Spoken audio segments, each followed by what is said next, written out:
cute, sexy, and fun. You're watching CSF Nation's own WMK TV, Channel 90.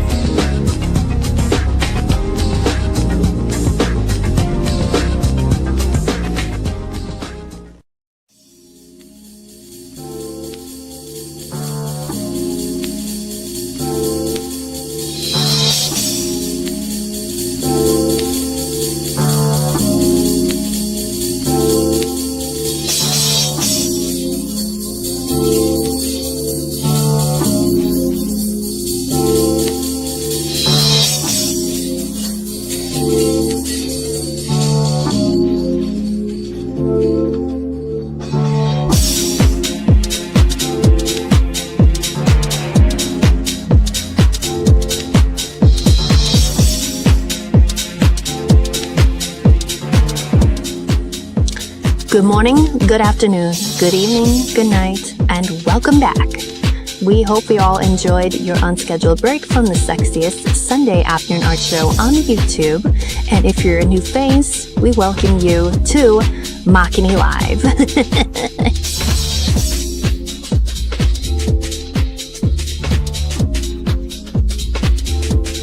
It's good to be back after an unscheduled break. Yes, Makini-kun partied a little too hard last night before he wanted to crash out. But regardless, we have plenty to go through today, and we have plenty to look forward to for this coming week.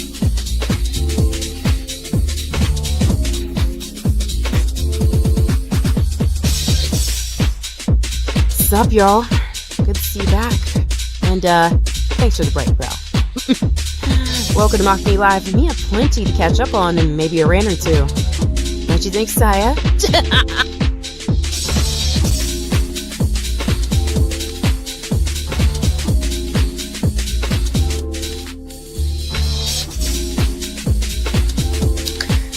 Ada.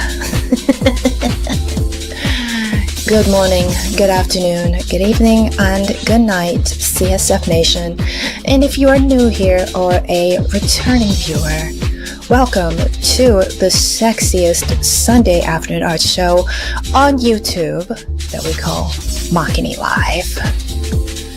So, what do we have today? Well, we can focus on Marvel Rival stuff since everyone's talking about that. Nintendo stuff since everyone is talking about the Switch 2 and it's coming up. And Makini's got some catching up to do with Hoyoverse stuff. Wait, Hoyoverse?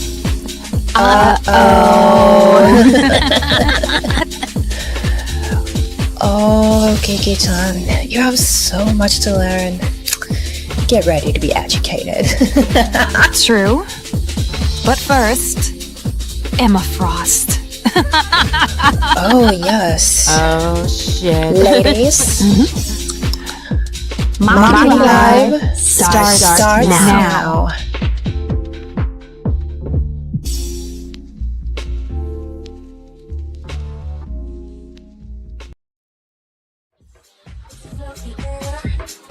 So rare, that thing's got the flair, dropping pennies where explodes the air. Everyone's so rare, that thing's got the flair, dropping pennies where lights are flashing bright, turn it up all night, dropping pennies like everything's so bright. Feel the love around, dancing to the sound, pennies hit the ground.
Okay, we are back. Where's my round of applause? Where is my let's round of applause, guys. Come on now, stand ovation. We back. We back. Come on now. Come on. Y'all know we're right here. I'm right here. That's right, we back. Woo, we are back.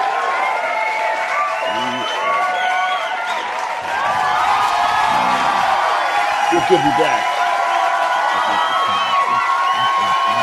It's real good to be back. It's good to be back. Y'all been good. So, that's what I'm about to say. Good morning, good afternoon, good evening, good night, CSF Nation. I am Makini 90 streamer and illustrator. Welcome you back to the Sexy Sunday Afternoon Art Show on YouTube, Makini Live. yes. Not completely true, but just unfortunate. Unfortunate, but it is what it is.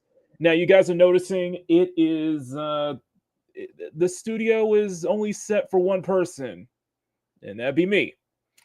Main reason is that Ma Bear let me know that she is not going to be able to make it today. So, Ma Bear, if you are watching, we hope you enjoy the playback. Say hi to Little Bear for us, and stay tuned. We'll have a lot of fun. Looking forward to seeing you back here again next Sunday. So, you guys only have me for 3 hours. I know that's not really a good thing if you actually think is my stream elements going off? What the freak? Holy shit, I think my stream elements is going off. Oh my goodness. Oh my god. My stream elements is going off. You gotta be kidding me. But unfortunately, you guys are stuck with me for 3 hours. So here's Resident. Oh, my leg! Sorry.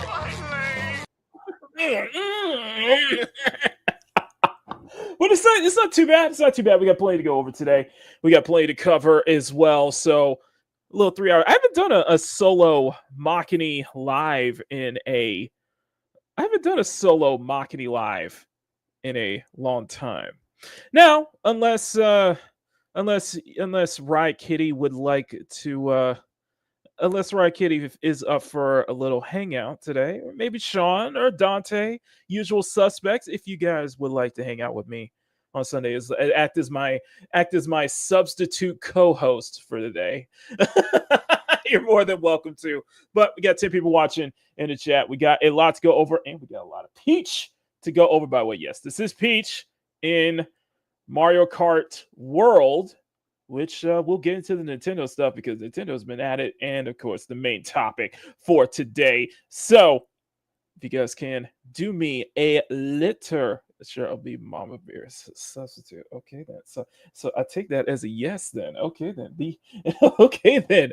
Well then, right. All I can say is check your DMs on the what was it? Oh yeah, check your DMs on Discord.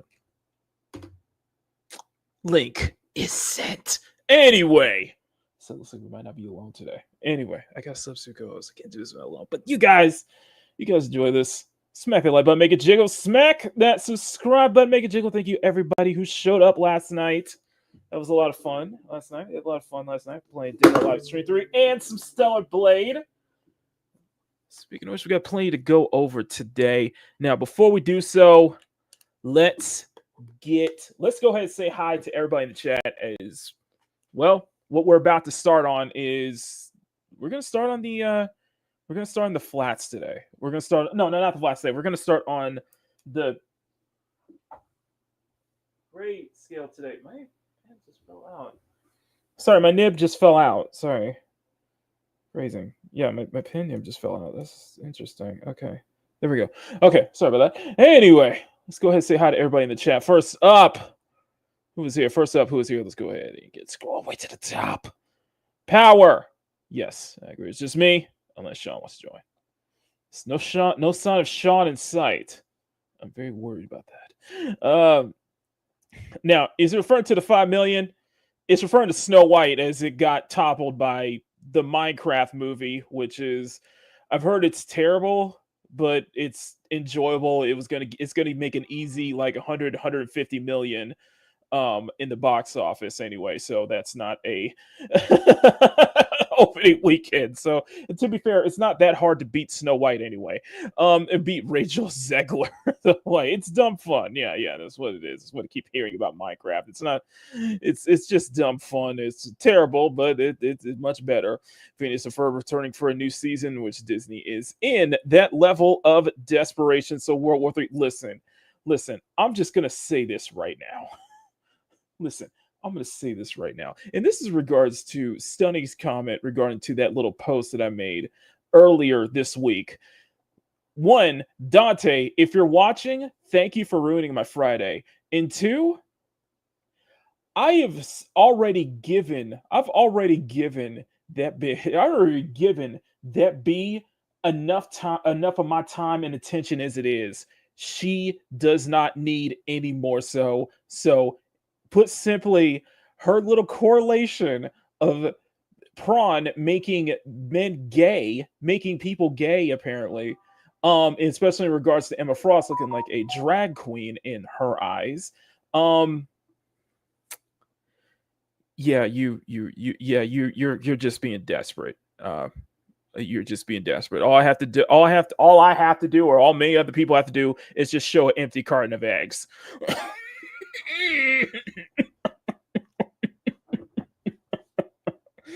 Just so I'm saying that a little below the belt. If you guys don't know what I'm talking about, go to the community tab for Friday. It's on the community tab. I responded to that. I'm not giving her any more attention. She doesn't deserve it.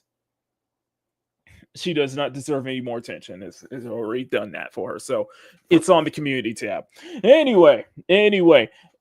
So yeah, and speaking of Marvel, because Peter and MJ are not gonna be, Tom Brevoort, decided that they basically decided that Peter and MJ will never be married again in the comics, which has caused a specific backlash of, if you don't like it and don't watch it. Yes, right, Kitty, I'm referring to her. Anyway, but yeah, they are not happy about that. A lot of other people are not happy about that. And of course, we will come over to the switch to pricing structures and such like that, because I know a lot of people in this chat specifically has a lot, and I mean a whole lot, to say about that, and how, yeah, it's confirming some other rumors as well. So we're going to get into that. We're going to get into a lot of stuff today. But first, Emerald, good morning to you. Neo J, good morning to you. Eli, good morning. Nachi, good morning to you. Right, Kitty, good morning to you. The link is sent. I'm glad Nintendo's getting backlash, so people are happy about it. There's a whole Nintendo boycott. And speaking of which, we will swing right back to Hoyoverse stuff, because Eli, I'm speaking to Eli directly. Another Genshin VA stepped in it, and upon finding out who other characters that this Genshin VA has done voiceover for, I immediately had to switch my audio on Nikkei from English to Japanese dub. I automatically had to switch it over to Japanese dub on Nikkei. So, yeah, that's how. I was like, upon finding out that revelation, the person that we're gonna refer to in question is actually the voice act, is the English VA for wifey in Nikkei. we're going to I had to switch it over to JP Dub. So we're gonna get a little recap on the Hoyoverse VA meltdowns and hooplas. And I sure Ryken, he probably has plenty of stuff to say on that too. So don't you? Anyway, Stunning says, I'm clapping, gentlemen. And Tim's getting back. Exactly. I don't mind. It's your channel. and Emerald saying, "God, yes, I was inspired. Plenty. There's plenty of Mario Kart Tour fan art right now. There's plenty of Mario Kart Tours. Not as much as Emma Frost, though. Definitely not as much as Emma Frost on that one. I cannot believe I'm jealous of the motorcycle. I cannot believe I'm actually drawing a motorcycle again. Yeah, almost Oh no! Oh, it was not Paimon. Awesome one. Although I got plenty to say on Paimon. I got plenty to say on Karina. So as part of the recap, awesome one. Good morning to you. And like I said, we ain't gonna get into that, but we are going to get into. What I'm gonna do is I'm gonna switch over to. What the heck? Okay, virtual camera. Okay, virtual camera. Perfect. So we're gonna do now. There are two of them. What the? Now there are two of them. What? No. We're gonna go full screen here. We got plenty to go over today. Now, let's start with the main course. Let's start with the main course. So first up, Emma Frost. So you guys have seen, everybody has seen the skin. Everybody has seen how she looks. There's been so much of a talk that apparently her alternate skin is grounds for a debate, apparently. But first, let's go ahead and just share out. Let's go ahead and just show off. Let's see what people are talking about here. So, Marvel Rivals Season 2 will be dropping, if I'm correct, this coming Friday. If I'm correct, I mean, if somebody correct me in the chat, let me know. But if my cards are correct, Emma Frost is dropping along with the Season 2 update, which is all centered around the Hellfire Gala.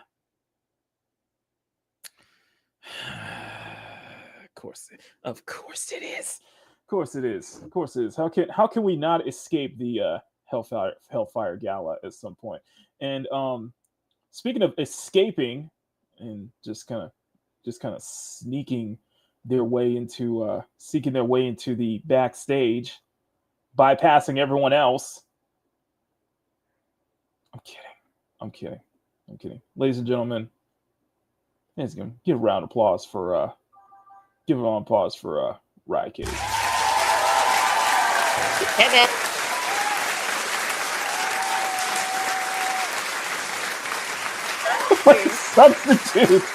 Substitute host for today. I'm a substitute. First off, Riot Kitty, how are you today? Actually doing pretty all right. Weekend's going pretty good. I might need to step away for a couple times helping my dad pack, but other than that, I'm all good. I gotta say, this is the earliest I've seen you hop on. Oh yeah, I'm not doing it. I'm not going anywhere this Sunday, so. All right, so we get to hang out. I'm here with Makini Live. You get to hang out with me for 3 hours. Okay, first up, let's get into the main topic here. Do you play Rivals? No, but I'm gonna start to. I actually upgraded my computer, so now I can open Marvel Rivals. Okay, CSF Nation team, show hands. Should we put a team together at some point? If we do a team gaming stream at some point, could we put a team together just for one Sunday? Yeah, why not? I would not be mad at that. I actually got a birthday poll on my channel, and I'm like here. It's like, do you want me to play Marvel Rivals? There you go. Got me a new crap box. I'll play it. Mama appears up for it. We need to build a CSF Nation team, but no. Yes. You're just in time because the upcoming season brings together Emma Frost, the Hellfire Gala, which I have very mixed opinions on that whole Krakoa. I have very mixed opinions on that whole Krakoa era of X-Men, basically. Yeah, same here. Very, very mixed opinions. I feel like there was a lot more X-Men history that they could have pulled from instead of just the most Yes. recent X-Men history. Yes, that whole Krakoa era was a mess. Very much It's so. a mess. But that's the theme for season 2. But the whole star of season 2 is Emma Frost. So before we get into kind of the meltdowns, what is everyone's thoughts on Emma's design in Rivals? I want to get to everybody's thoughts going around here. So, Kitty, would you like to do the honors first? She definitely has a very, very hourglass figure. Definitely kind of like very bottom heavy on that part. I do like the icicles that are around her main suit. That's pretty cool, and the jewelry as well. Yes. Not sure about the length of the hair. Maybe a little bit longer on that front. But I do actually like this one. That's a lot of exposed leg, I'll say. That is very much so. A lot, showing a lot of leg, I'll say. And if you guys notice, if you want me to slow this down let me slow this down. Let's see if I can slow this down real quick. In case you guys are not noticing, in case you guys didn't recognize, let me speed this. Let me just go this is slow motion here. It's 5%. Just look closely. And yeah, that's definitely Jiggle. We got Jiggle physics, y'all. We got Marvel Rivals finally has Jiggle physics. So I think that's cause for a celebration. It's a cause for a celebration. Oh, we got Jiggle physics, ladies and gentlemen. Yes. Okay. Now, from my personal standpoint, I like it. Generally, I like it, although she is giving Elsa vibes. And there is a really good meme on Twitter of you have 3 bombshell blonde white women in this game who all share the white and blue color scheme. So that makes it much harder to like distinct from, and I'm referring to Emma, Sue Storm, and Dagger. They are all blonde and they all share a white and blue color scheme. Yeah, that is very interesting because with Emma, she typically doesn't have blue in her color scheme. Like I'm like, it's usually all silver. So I'm like, oh, this is interesting take on her design. It is an interesting take on design. I like it generally. I think it's very fitting. I think it's very fitting, especially to in-game, especially to her model. Now, this is the outfit that is causing let's just say is causing an uproar or causing the grounds for a debate, apparently. I can see why. There's nothing there in the front. Right? Kid is like that. Yeah, like I'm like I don't even have to check what people are complaining about. I'm like, yeah, there's nothing in the front. Right? It's just like it ain't really cause for concern if they ain't nothing there to show off. And I like it. I will say that. I will definitely say that I do like this outfit. I don't like the hair though. I'm gonna be honest. I do not like the hair. Yeah, it's kind of it's very like not. It's very asymmetrical, and I'm like I'm just looking at that thing that looks like a reverse S on her head. I'm like, eh. I see. Can I like change your hair, Marvel? Very high bang. That's like a very high like. Yeah, that's like okay. What the heck? How much gel did you use? Yeah, that's a very high parted bang. But everything else, like I like the front. I like the front, and I actually like. My only critique is I would actually make the cape much longer. I would actually make the cape longer. Yeah. Yeah. I don't Oh know. yeah, and then it could like a come longer out more, and cape. then you could fly because Emma Frost Mhm. typically does have a cape. Yeah. And Definitely. that hair does look like toothpaste. I agree, Jay. Yeah, yeah, it does kind of look like toothpaste. It looks like toothpaste coming out of her head. I think that I think, and of course that's going to be modded. Of course, we're going to see the back. People are saying, "I wish we could see the back." Yeah, that's what mods are going to be for. So Okay, you yeah. do realize that she's going to be given some modded enhancements. I'll just get like the modded like long hair that she usually has. Modded long hair, I think is first thing. But I do like the center opening. I do like the center opening. Now it's not. Now it's unrealistic, yes, but this is comics, and this is Yeah, actually comic accurate. yeah, I do like the outfit. I think the only thing that's not accurate is like the shoulder blades, and like everything else is pretty much spot I think on. it Like fits though. It fits though. It fits the Frost. It fits her it persona does. because she is a fashionie. Because she is very much a bombshell, very much a fashionista, and Oh it yeah, for plays. sure. She is also an Omega level mutant, if I'm correct. I believe so. We're pretty darn near close, I think. Mhm. She's like only slightly below Charles Xavier. Exactly. Of powers. And she's always, and if you look back at her past outfits in the various comics and other forms of media, she's always dressed with a lot of skin, with a good amount of skin showing. That's part of her character. That's part of her design. That's part of her personality. And this, from what we've seen, this is modest. This is tame.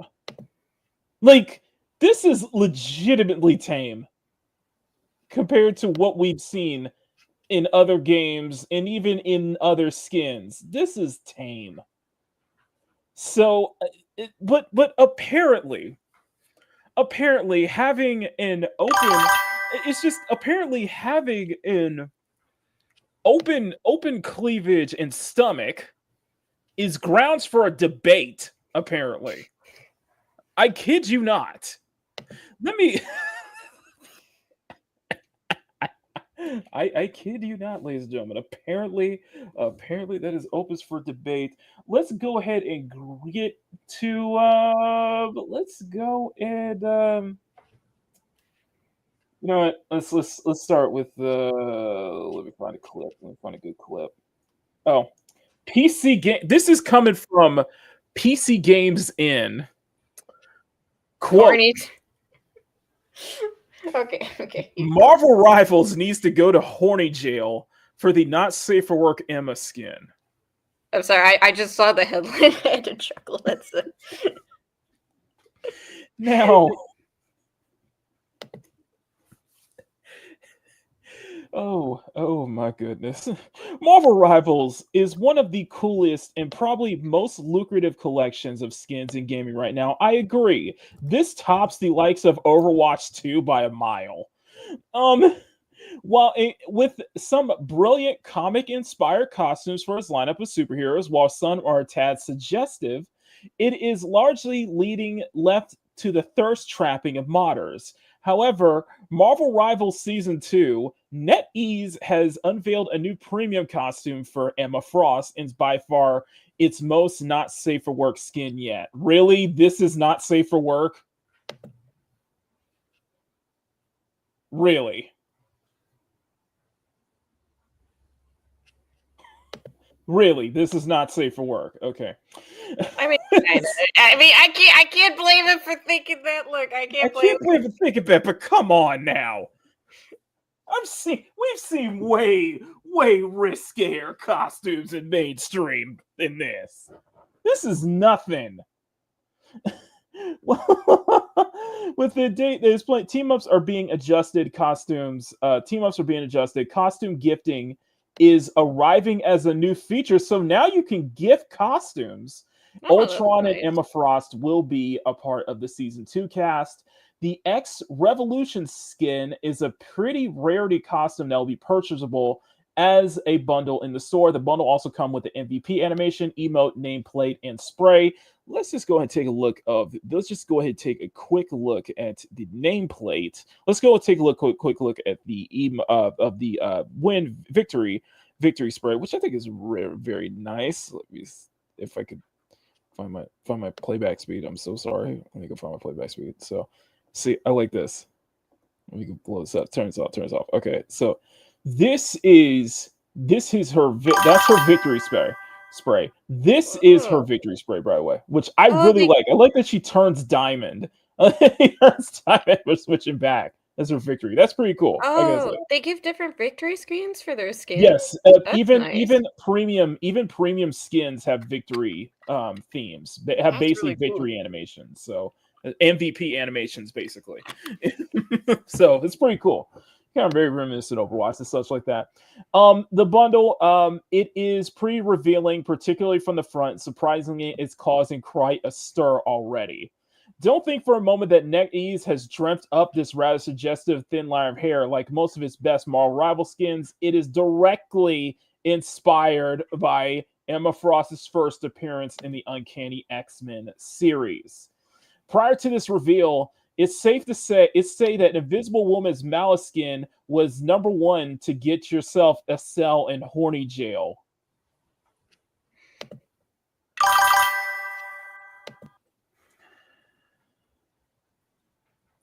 You what? What? Okay. Either that or making a cheeked up Venom twerk in a new emote. By the way, if you guys did not see that, that was part of the April Fool's thing. There is a twerking Venom emote. It's not a mod, it's official. That's interesting. It's funny though. It's funny. It's kind of funny, yeah. Venom is thick though. I'm like, damn.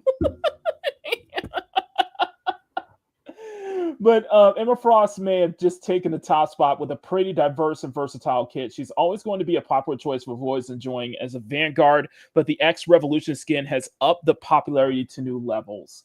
While the meta is probably going to be a big shakeup thanks to balance changes in the rework of team-ups, it's worth taking a look at our rivals tier list to see who's the strongest. So it's... I don't think it's... I really, really don't think it's... it does not spark a debate here. Oh, sweet Jesus. Let's get this. This is coming from Game Fragger. You're getting real close to that title, buddy. Emma's new X Revolution skin sparks a debate online for its revealing design. Is this a debate? That's a good question. Is this really a debate here? Is this grounds for sparking a debate? I don't know. Like, come on. This Marvel Rivals gears up for Season 2 on April 11th. All eyes on one of its newest additions, Emma Frost, alongside her gameplay debut. NetEase has revealed a brand new X Revolution skin inspired by Uncanny X-Men #1. While many fans are thrilled, others are divided over the revealing design. The X Revolution bundle will be priced at 1,600 in-game units. And you know, we're gonna go into the quote tweets here. The X Revolution bundle will be priced at 1,600 in-game units, will include the skin, emote, all the good stuff, and you can purchase separately. Despite being comic accurate, this costume has sparked mixed reaction. Some fans have praised developers for staying true to the source material, while others are criticizing it for being too revealing. The outfits just aren't made up. These are comic book characters with established lore that includes established fashion. They have a lot of skippy outfits for the girls that they can and will bring to rivals. Base take. Very well said. Emma Frost has been long known for her bold style and confidence, while both in the comics and across various media. For many, her wardrobe is part of her identity as the White Queen of the Hellfire Club and a part of a pillar of mutant culture. The skin page homage to that legacy rather than being purely a fan service invention. So this is more accurate and not purely done for fan service. So what was the point of this article? Still, the discussion underscores the balancing act Marvel Rivals face. What balancing act? When adapting iconic, sometimes controversial designs. Could define controversial, please. I guess they just mean exposing more skin. I think that's what it is. But honestly, if you don't like the skin, then you don't have to buy it. So, it's just a premium thing. You don't have to look at it. So. It's clear that Emma Frost's arrival and her wardrobe has struck a chord with the community. Season 2 also introduced new heroes, updated cosmetics, and in-game events surround the Hellfire Gala storyline. Emma is front and center for both her gameplay mechanics and visuals. And these are some of the comments. Like, this is... Come on now, guys. This is like, seriously, this outfit really sparks a debate. This outfit really, really sparks a debate.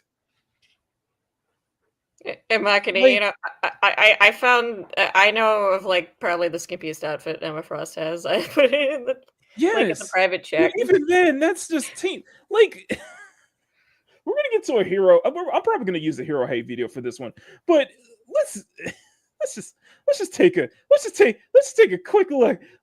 Rakini, would you like to take a look at the land of quote tweets here? Of course. Every queen needs a.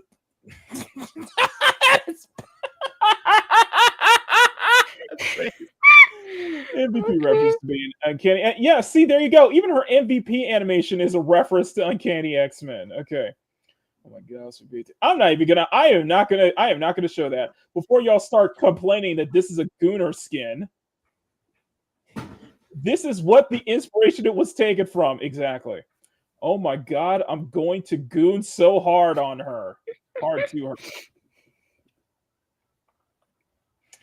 Okay. Strap. Okay. Oh my god. A lot of down batting here, but nothing wrong with that.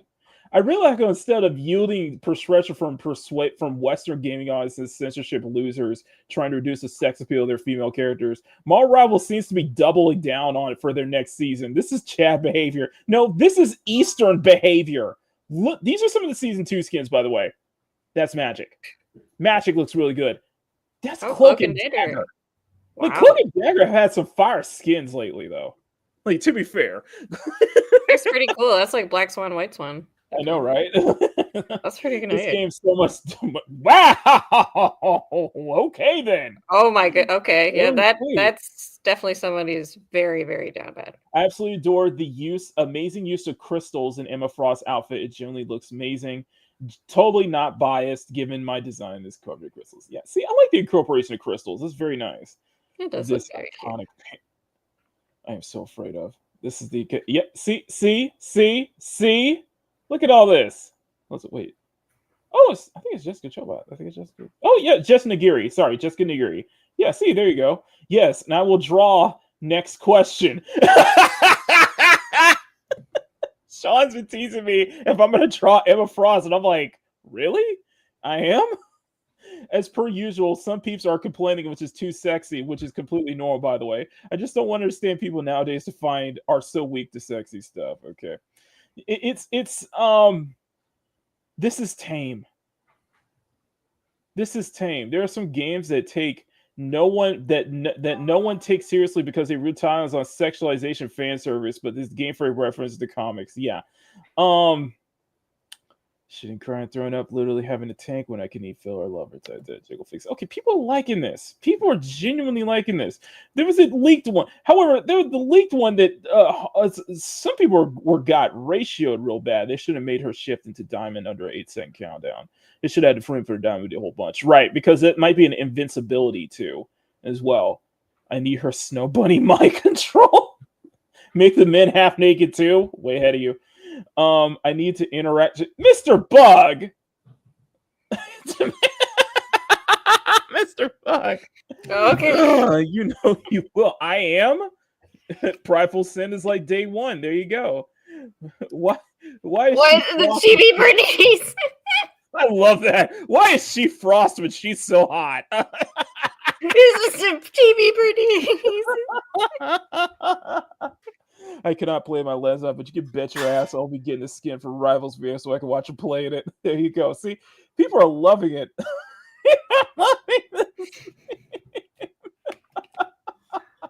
It looks, genuinely, this skin looks genuinely good. But here's the thing. Just the thing that kind of amazes me when it comes to just the meltdowns here. We're gonna point. I'm gonna show you guys a I'm gonna show you guys a Hero Hey video. We're gonna show you a Hero Hey video because he is because some of the crash outs. Let's call it. I'm gonna call it a crash out. Some of these crash outs are just absolutely brilliant.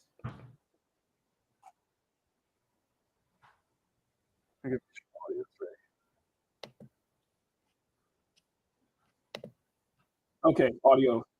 Oh, hey, Lee, we've had a lot of news regarding Genshin Impact and the ongoing voice actors. Oh, we'll get to the Genshin stuff.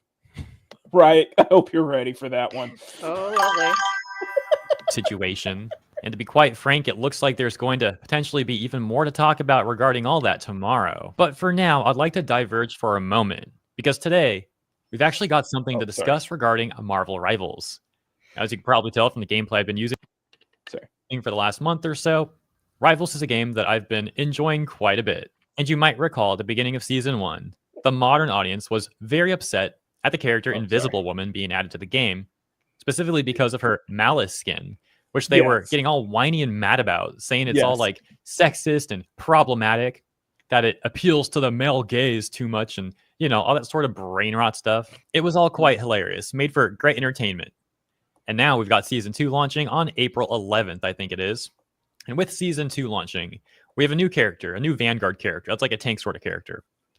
And that character is Emma Frost.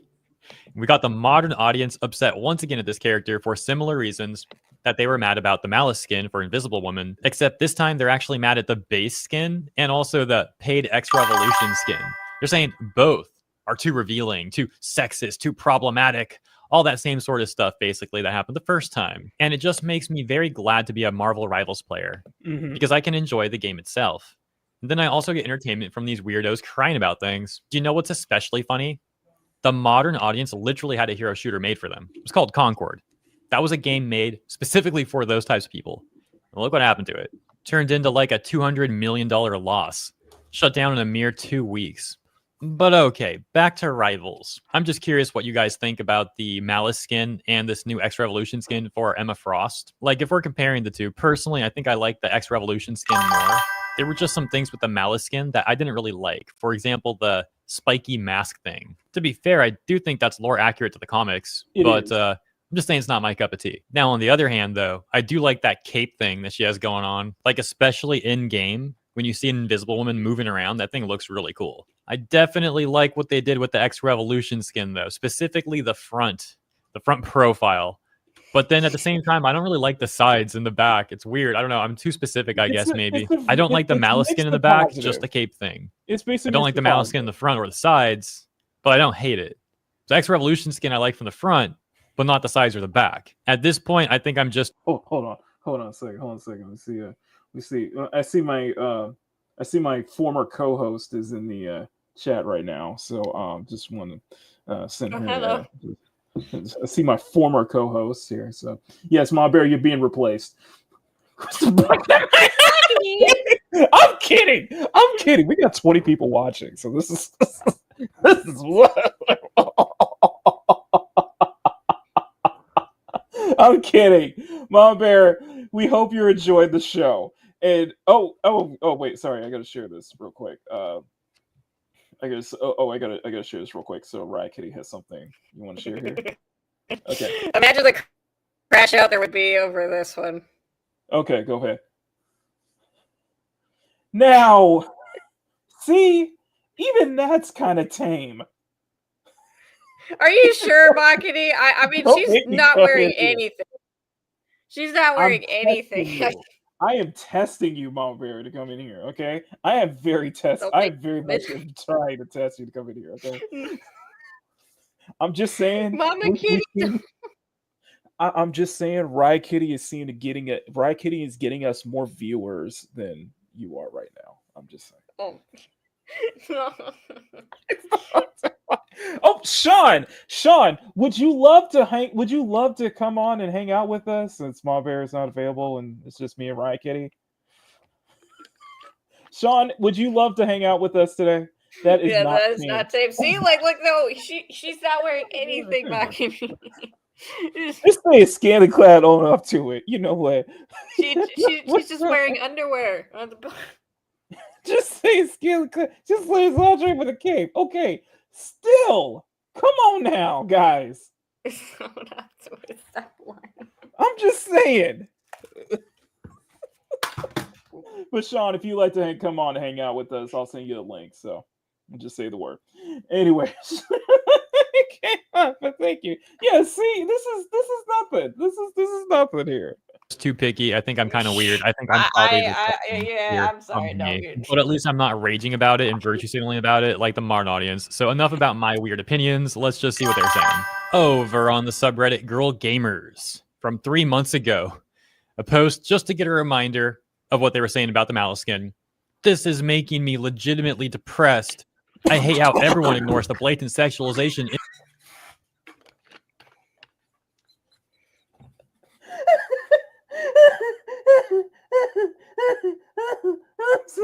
I'm sorry. This is making you legitimately depressed. This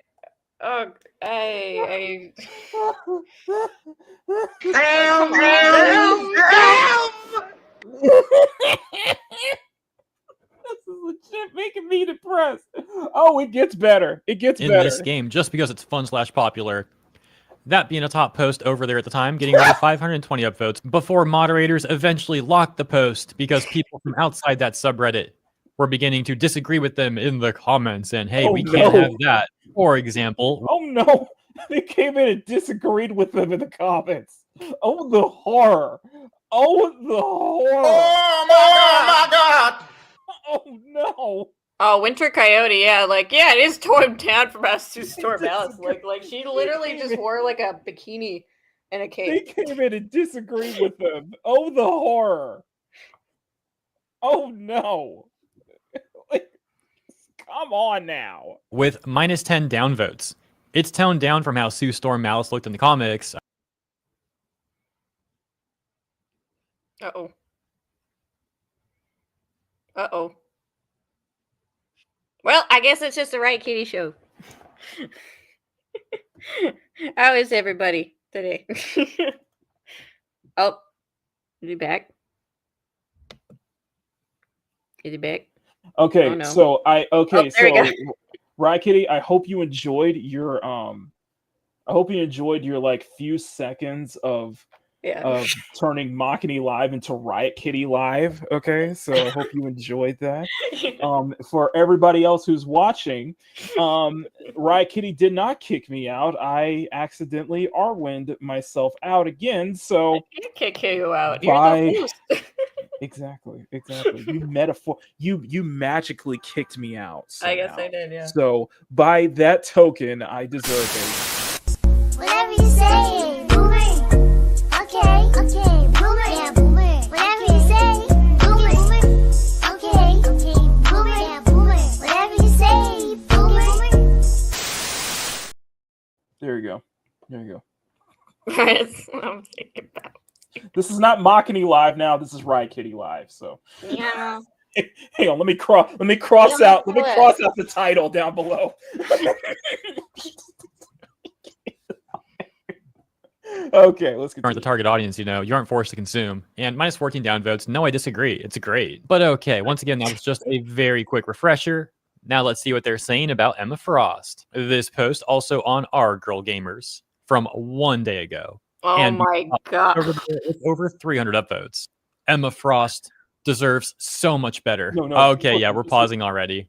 So this very highly successful game decides to put Emma Frost in the game, and there's already an influx of great fan art from very talented artists who are now also getting additional traction because people are enjoying their art. So you can argue there's like multiple net benefits going on here, and that's just something I said within like a matter of 20 seconds. Yeah. But hey, Emma Frost deserves so much better, guys. This is actually a big problem. Okay, let's see why. Why is this a big problem? Come tell us, Redditor. I know a lot of you are sick of hearing about this game. Sorry. But man, I just need to rant to people that will understand. Okay, quick question. Are we actually sick of hearing about this game? Are we genuinely sick of hearing about this game? I'm just very curious. No, I'm good. I haven't started playing the game, so I'm not sick of it yet. Okay. Chat. Are you genuinely sick of hearing about this game?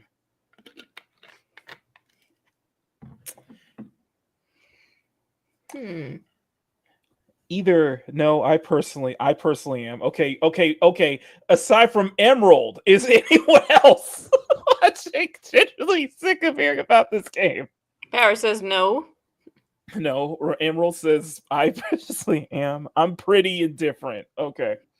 So aside from Emerald, thou doth protest too much. Thou doth protesteth too much, as it seems. Sean says yes, but Sean's opinion doesn't matter. So, I'm kidding. Sean, I'm kidding. I'm kidding. Sean, I'm sorry. Okay, I'm sorry. I'm sorry. I'm sorry. Sean, I'm sorry. Okay. Saw the season cosmetic being released with Emma Frost, and wow, I am so disappointed. Triple crying emoji. It's so bad. It looks like a mod. In this, this looks like a mod. There's a lot of great mods for games too. What the frick? In some games, the mods are even better than. I'm not drawing Emma, dude. I'm drawing Peach right now. Right, I agree. I like her usual look better. Mama Bear, right, Kitty? Mama Bear says Sean wasn't the designer of the game. That wasn't a designer. It's like, Makini, that don't matter. I've been telling myself I don't matter for you. I didn't mean that, Sean. I am sorry. Okay, I am sorry. By the way, we got 21 people watching, guys. Smack that like button and tell Sean in the chat that his opinion matters, and I apologize. Okay. Sean would say because he's been conquered. Concord. What does that even mean?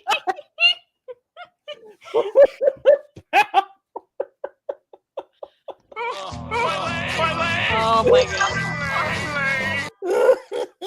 Let's continue. The base gameplay, just saying. But anyways, continuing. In this community, we talk all the time about how over-sexualized character designs are problematic, disgusting, and demoralizing. Yeah, you don't say. I'm sorry, I have to stop again. Over-sexualized characters are disgusting and demoralizing. I hope you all know where we're going at with this, right? I hope you know this is where this is leading to, right? I hope you all do. I hope you all do. If I need to spell it out for you, but please go on. Please continue. You can all tell you're like chronically mad about things over there. We get it. Anyways, continuing once again. For some of us, though, they can make us feel empowered and seen if done correctly. I would like to add another angle to this. Sexy designs are in character for Emma Frost. She uses her sexuality as armor and as a weapon. She has been through so much in her life that has shaped her into the powerful, calculated leader that she is. Here's my issue. These designs do not fit her character. Those don't look calculated or powerful or intentional. They look gimmicky and ridiculous. Do I have an issue with over-sexual designs in general? Yes. But if it fits the character, then there's some nuance there. But again, her sexy design should look regal, powerful, and feminine. And it's further disappointing. Okay, let's go back to Emma's design here real quick. Let's go back here. Right, Kitty. I got 3 questions, and all you have to do is answer yes or no. Okay. Is this sexy? Yep. Is this regal? Yeah, I think so. Yep. Is this powerful? Yes. Is it feminine? Yes. Very. So ask me, what is this person on about?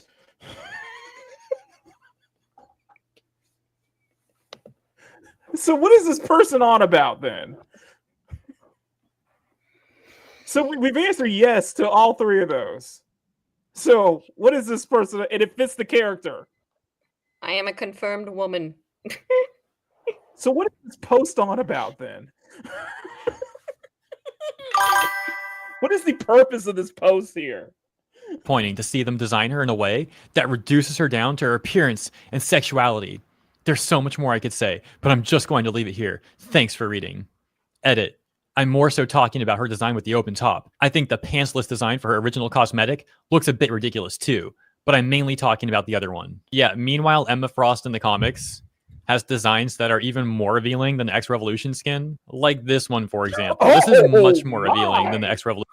Damn, I haven't seen that one. I ain't seen that one either, but yeah, that's a bit more open than what we got in the game.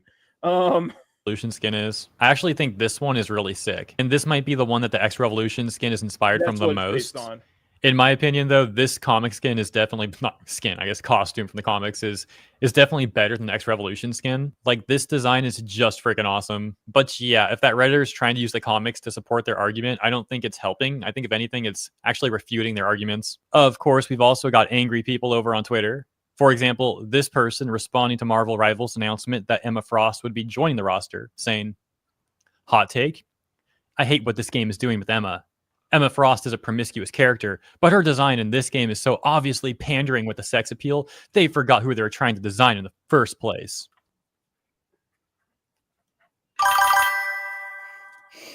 I don't think they forgot what character they're designing, considering her name's in the background.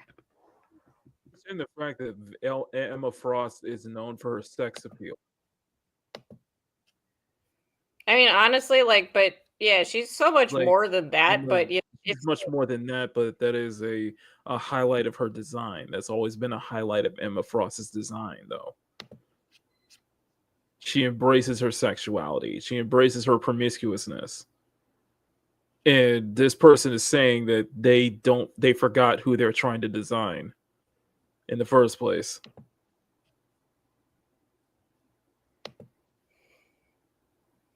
Yeah. I think I need to make some kind of tourist clip or something for this. Because this is very tourist like. Don't you think? Maybe. Maybe. Yeah. I mean, honestly, just it's like, oh yes, I know, in the comics she's like this, but yeah, it's bad in this game. But it sounds like you've never read a. It sounds like they've never read a comic though. Yeah, I don't know. Emerald, let's be honest here. Let's be honest here. It's not mad because she's thick. It's the complaints of over sexualization is because it's for the male gaze. Sorry, male gaze. You know, it's for the male gaze. You know. I'm just saying. You know, it's too. It's too hetero, I guess you could say.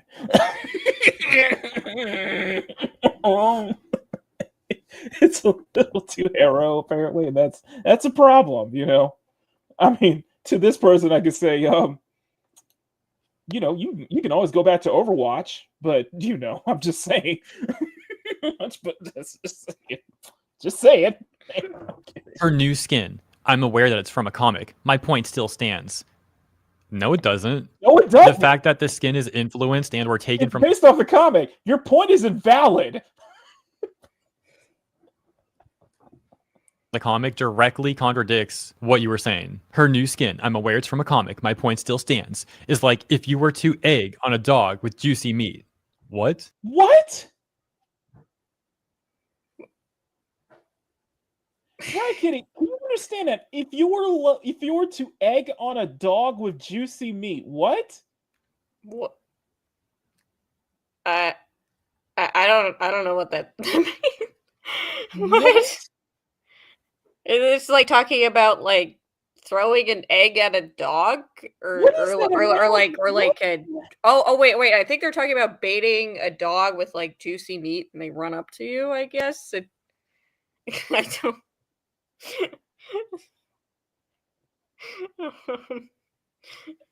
I, I, I think they're comparing What? just Marvel Rivals players to dogs, and with juice being baited by juicy meat. I guess it's an interesting comparison. By interesting, I mean completely insane. just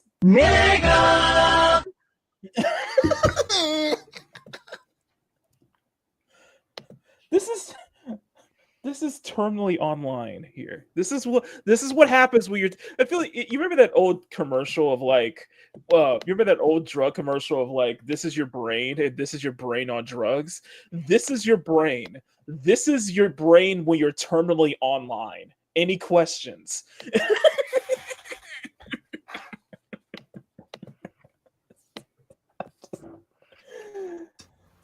Let's continue. Oh, What the frick does that even There you mean? go. I don't even want to know. It's a really weird thing to say. I got Not that. to mention the jiggle physics. Why do we have ZZZ level jiggling in a hero shooter? This is I love these. First off, the fact that this game is now implementing jiggle physics is automatically. First off, that's a Don DeMarco. First off, that's good. But ZZZ level jiggle physics. Yes, easy Right, to me yeah. to mention. Right, Kitty. Right, Kitty. Shall I show them what Zenless Zone 0 level jiggle physics look like? Go right ahead.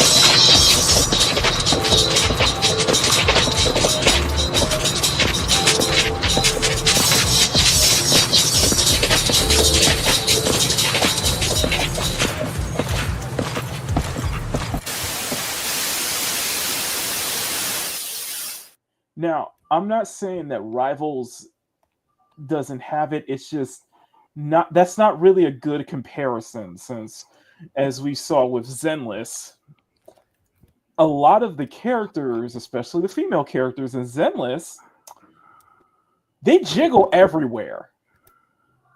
Every single muscle on their body actually jiggles. So I don't think that's a good comparison, because Rivals, although I'm happy to see jiggle physics there, it's not on that level just yet. Not yet. But it doesn't mean it can't go there. So that's a bad comparison. Now, speaking of bad comparisons, bitch. Ladies and You could gentlemen, have said speaking of jiggle physics. Come on.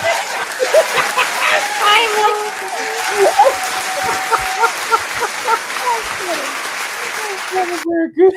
Good to see you. What made you want to? You could have said speaking of jiggle physics. Yeah, as much as I'm You're busy, not a bad comparison. Okay, I'm kidding. Yeah. As much as there is shit I really need to be doing today, man. If they're gonna come for Marvel Rivals in my horny jail, no. I gotta come here. I am the warden of the horny jail. I have to defend this. I love that. I love that. It is this debate over just open cleavage in the stomach was enough to summon Mama Bear. Open cleavage on Emma Frost. Of all of the characters to be What are we bitching doing about here?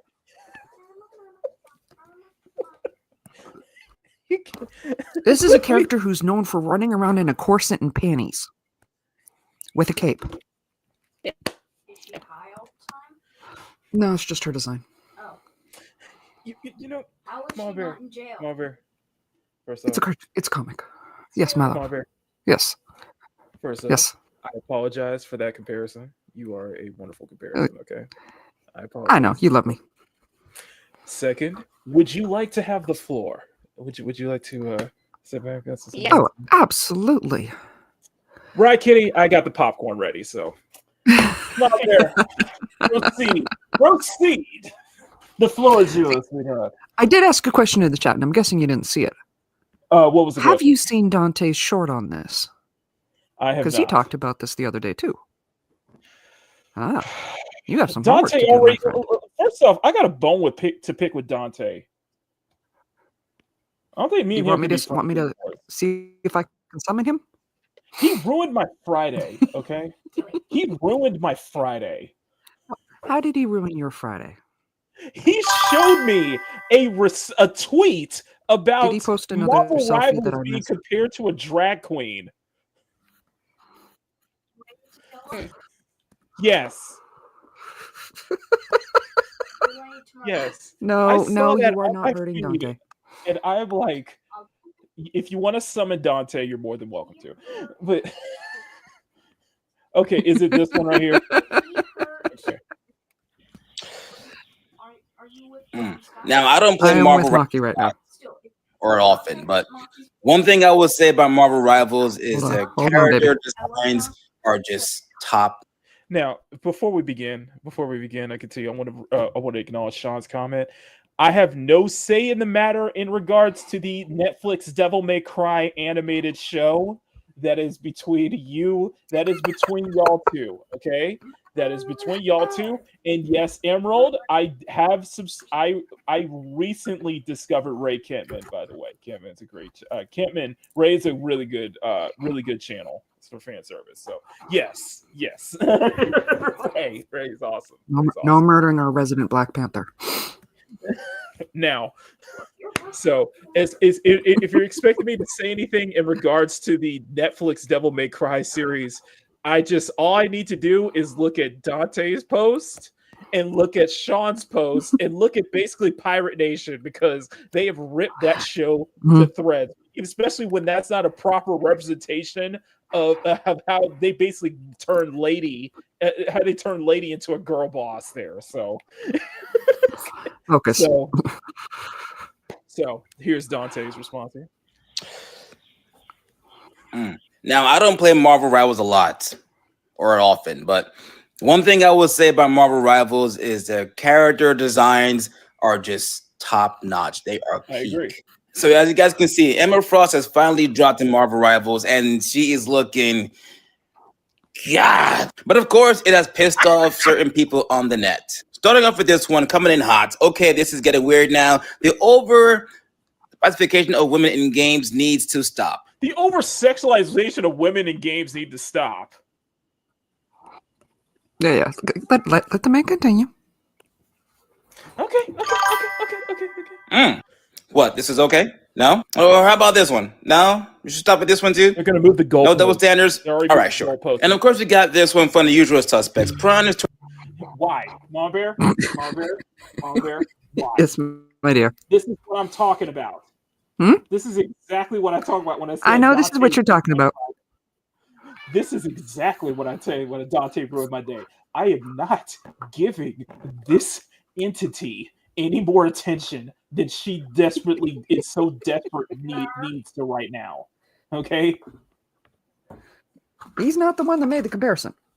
I know that, but I just want to understand that this was the don't shoot the sexy messenger. Ruined my Friday, okay? This is the tweet that ruined my Friday. I saw this on Dante's feed, and I was like, how dare you? I was having a decent Friday. I was ready to go home, and then I see this, and you just ruined it for me. I already made a post on a community tab on Friday. I am not giving the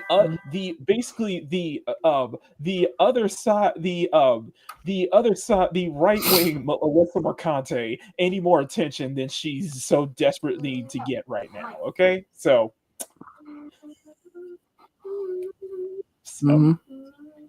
just saying. Anyway, how dare you, Tanya? How dare you? I retract what I said earlier. turning men gay. People are excited because Marvel created a drag Keep playing. queen prosthetic. LOL. Bro, this is your favorite character. This is your favorite character. You're talking. Which, by the way, nothing against Lara Croft. Nothing at all. How do you guys feel about Emma Frost? Comment below and subscribe for more content.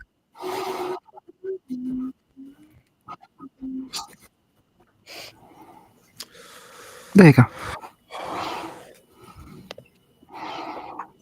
Yeah. You can't argue with the man. He is absolutely right. no. Marvel No, Rival doesn't saying just it's create sexy characters on one side. Mhm. I'm just saying what's behind him. But this outfit that he was showing, yes. Mm-hmm. this outfit that he's showing, that is the main outfit she is known for. Mm-hmm. So these people running around saying that her with the open shirt, hello, not wearing pants, hello. Yeah. Don't tell me that these people don't know who they're what character they're designing, because clearly you don't know what character they are designing. This is what she is known for. This is the iconic Emma Frost look. And as for, yes, Marvel Rivals, I have heard people going over and over and over about, how this is gooner bait and all that. Get over it. It is gooner bait on both sides. I've even seen mods that add booties, that add, bubble butts and bulges to boys. And hallelujah. There's a Venom twerking emote. An official Venom twerking emote. Yes. Thank you to whoever created that. I mean, it's for April Fools. It was for April Fools, but it was. I don't care. That Venom was fun, twerking emote will be will live on my phone. It's funny though. I love it. It's like, okay then. I love that. I ain't complaining. That was funny. I'm like, Venom is thick. You don't realize I get that sex sells, but I'm not a fan of handling that. Hold on. Like I said in Dante's video. Like I said, they don't do it just on one side. They have the thickums for the boys, the muscles for the girls, and boochicums for everybody. Understand that this is based off the comics, and these are, let's be honest here, idealized forms. These are superheroes, supervillains. So it makes perfect sense that they're going to be represented in a very idealized fashion. With Emma, this is idealized. They are all idealized. That's the heart. That's the thing that comic book fans like to see. We're not looking to see what the average Joe or the average Jane looks like. It is. We don't need to see that. We don't need to see Trailblazer. They're in our larger comic than life. book. They're meant to be larger than characters. Yes, and I say that as a plus-size woman. I want to see people who are like a comic book full of people who are built like Dante, who are, I hate to say it, built like Kim Kardashian. Okay, these people with figures that don't normally exist, who work extra hard for it because that is part of their life. But they're figures that you aspire to have, though. They're figures that people in general aspire to have, that people want to see. Comic books, I've said it before, I will say it again, and I will say it over and over until people get it. Comic books are the modern day mythology. This is why the idealized figures have to go with it. Yes. Why do I Exactly. keep getting coins? Exactly. This person's creepy. I kind of regret reading that. On the other hand, though, here's someone on Twitter defending Emma Frost and Rivals, saying, Twitter says, why are so many women being sexualized in games? Meanwhile, Emma Frost in the comics, freaking, what is she doing with Deadpool there? What's happening to Deadpool, man? Saying safe. I mean, if they want to call it Marvel Rivals, I got to call it the comics too. Emma is that much of a. Emma is that much of a manipulative and controlling character too. If you think about that, Emma is very manipulative. Emma is very controlling. Emma is very powerful in that sense. That's part of her design. So this is not so this panel right here is not out of character for Emma Frost at all.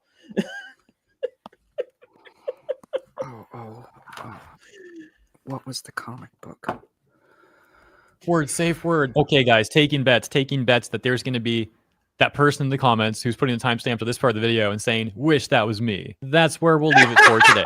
As always, thank you for tuning in. Let me know what you think about Emma Frost and the modern audience getting upset with Emma Frost and Rivals. If you enjoyed my coverage, please also consider liking and subscribing. Appreciate you. Have a great rest of your weekend, and I'll see you in the next one. Okay, so that was from Hero Hey. And like I said, all of this is over a center opening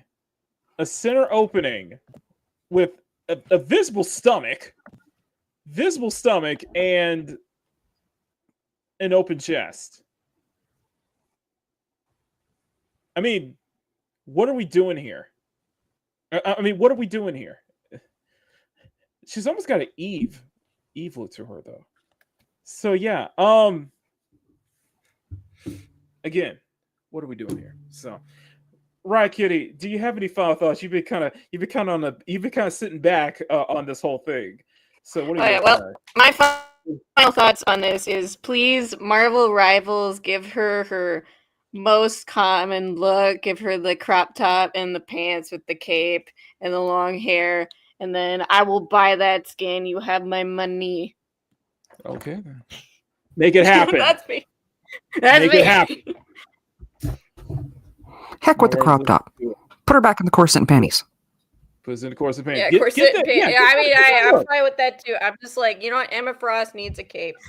She needs a cape. Yes, she does. It just it feels like it feels like something's missing without a cape. No, I agree. I am sorry to Edna Mode, but yes, I agree. Emma Frost needs a cape. I think the cape should be longer. Yes, capes. I'm serious. I'm serious. I'm serious. I think the cape should be longer. Because I think it actually would have the cape go all the way down to the floor would be perfect. Like I said, this is very comic accurate. And Emma's always had this look to her too. So it's always been a part of Emma's character. So I mean, I wouldn't change it for the world, basically. I wouldn't change anything for the world. And of course, this isn't. Some people are probably asking, why is this not a default skin? I'm like, look at this. Somebody's going to be paying. Whoever the developers of Marvel Rivals and NetEase, they're going to be paying a second mortgage with how many people are going to be buying this skin. Okay. My only complaint about the outfit is that it's black. Emma's color has always been white. You want a white queen. Yeah, variant, it's kind of strange white. that it's not even like it's like white or silver. Yeah, but I know she has had black costumes. But the thing is that it opens up another. Uh-oh. Did you do it? I guess it's already my mom. It wasn't me this time. Oh wait, no. There we go. The thing is that it does open up another issue that people are bringing up is that you have three white girls with blonde hair that have this white and blue color scheme. Yeah, it is a comic pop in Marvel. It's kind of odd. Like Sue Storm, usually her color is blue. Like all blue and like a little bit of white. There's so much fan art. There's so much fan art on Marvel Rivals. It's insanity. This outfit would be perfect. Gorgeous. See, that's the one I want to see in the game. Perfect. I'd be happy with the crop top and pants, little boots. Like, there's so much fan art right now, and I'm like, damn, it is just like, I just applaud so many people who are able to get this out so quickly too. And I mean, super quick. They're speed Yeah, running. they're speed or running. they here, and I'm like, looked at least, and they prepared for this day for months. if only I could draw that fast. Emerald, yes, they all do have blue eyes too. If only I could draw that fast. But here's a good comparison. This would be perfect. Yeah, This would be that's a perfect usually what example of skin. the That's most from common Fortnite. will look. That's from Fortnite, and I remember showing that. Mhm. I remember showing that on the community tab, and I got some very interesting responses from that. It's just they really made. I did not realize how proportionally thick they made Emma, though. Like, Oh, yeah. wow, Hallelujah. hallelujah, yeah. I like it. I like it. So I cannot complain whatsoever on this. So they all look great. It's just funny that you have Emma Cloak and Dagger, and Sue Storm, all blonde, white hair bombshells with a white and blue color scheme, which Technically, that it's does just need Dagger. to. You know. Yeah, exactly. It's just interesting. So, okay, are you ready for the next topic? Oh, what's the next topic? As a fear. So, are you guys fan? Okay, so what were your thoughts on the Nintendo Direct from Wednesday? I showed it a good time. Pretty neat. What are your thoughts on the Nintendo Direct? Right, go ahead. Oh, well, What? I thought it was pretty neat. There's like some highly anticipated games on there. There's also some games like, Pokemon Legends ZA that, they're going for like the Switch 1 and the Switch 2, which I think is good. It looks like the Switch 2 is an improvement over the Switch 1 almost every single way. Still don't like that online stuff, but or not, it is what it is. But yeah, pretty good. Okay, I swear I didn't summon him. What? I'm not going on camera, by the way. I'm not going on camera. I'm just saying, you sir. I swear you didn't summon him, Mama Bear. How dare you ruin my weekend? How dare you ruin my Friday like that? Oh my god! Somebody did at least. I was like, oh heavens no, we're not going into this again. He only shared it. Do not shoot the sexy messenger. I understand that, but I was having a great day. I was like, I'm ready to go home. I'm like, okay, I'm ready for the weekend. And then I was having dinner, and I was like, and I was sitting in the break room, and then I was scrolling through my Twitter feed, and then I saw that, and I'm like, listen, Dante, no hate towards you. It's just I have dedicated a 4.5 hour verbal bitch slap towards her. If you guys remember that Makini in the morning, that I dedicated 4.5 hours to giving that woman a verbal bitch slap, basically. I am not giving her any more attention. I'm like, no, we're not doing this. We're not doing this. I'm not falling into your hands. Are you that desperate? Okay. So all I can say to you is there is no correlation to how Braun apparently makes people gay when they see this, and the first thing you think is, I cannot believe I'm talking about her right now. The first thing you, fine. You're going on camera, aren't you? No, I'm not going to go on camera. I'm just going to just go share share my community tab. Okay. Well, I can see your community tab. I don't think anyone else can. Okay. Here's the attention. Here you go. Fine. Okay. You can have this. You can have it. Maki. What? I'm the only one that can see what you're sharing. That's what I'm about to say. I actually can't see what you're sharing either. Okay. Exactly. You want to talk? Okay, let's do this. Okay, so everybody, Prawn is turning men gay. People are excited because Marvel created a drag queen with prosthetics, and the fact that you censored out the center opening here, and my response is simply, you're just desperate. You are just. Do you desperate. want in, darling? I can send you a link. I guess just because they're both wearing black. You are just the same hairs too. The same hair flip. That's probably what got them. just understand that that too. the single person who has been championing Laura Croft, um, and just remember, the only thing I could have just responded was just show a box of empty eggs, just an empty box of eggs. Okay, pasta. Fellas, is it fellas in the chat? Is it gay to find women attractive? Okay, baby. So all I'm saying is In truth, that I was supposed to be taking the day off too. I'm sorry. You can leave if you want to, but I'm just saying. I'm not trying to kick you out. I'm just saying he's got a few minutes. I'm giving you a few minutes too. But I'm telling you, this is supposed to be your day off, and I'm like, you didn't have to. Well, if you're talking this stuff, and you know what, the Nintendo Direct, because you know I'm a Switch person, so yes, I own a Switch. Don't take it any other way, you perps. You champion. I just want to say, you championing Laura Croft, and you're pushing 40 without a kid, without anyone. So, I know this is a little below the belt, but if you want to go on this moral crusade, and I did see the, and for anybody wondering, yes, I did see the Fandom Pulse article from John F. Trent. Yeah, there's a reason why I don't support any of those people anymore, at all. So, that is all the attention I'm going to give you at this point. You say anything else, just remember, I don't care.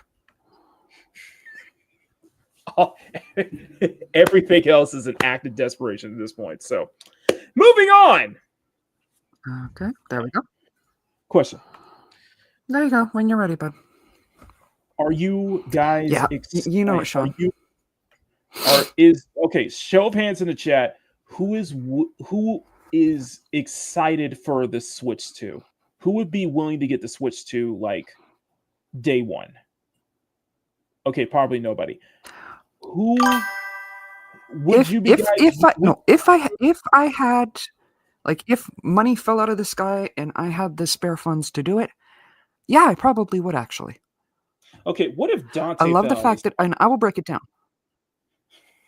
Oh, that is. What if Dante fell out of the sky? Would you be getting a Switch 2? Hello, Dante. I don't see the correlation between that. I'm here. We're almost here. Full house, baby. We're almost at a full house. Come on, guys. Come on. Anyway, I'm here, baby. Mama sent the invite, and I had to jump in real quick. You feel me? Understood. Hello to the panel. How y'all doing? Hello. Hey, baby. Hello. How you doing? Yes. I am not mad at you. Hey, yo, Maki. Understand? Yes. I had to do it. I had to share that post because I understand that. I just saw that. It just happened. I was happy to be scrolling at my feed at the time when I was like, son, my disappointment is immeasurable and my day is ruined. It's just how did you try to vilify Emma Frost of all characters in the world? Emma Frost was listen, baddies are the bad. You know what I'm saying? I saw that post and I was like, I need a cigarette. I had to have a drink. I was like, listen, there's no way in hell her and her goons like, yeah, if you look at this, she's like, something. I'm like, if you don't shut your ass up, girl, what are you doing? You ain't see them thick ass thighs. I'm like, man, I was stuck. I play Marvel Rivals every so often, right? And I took a break and I see the ad for Emma Frost. I'm like, God damn, who cooking? Who letting y'all cook in China?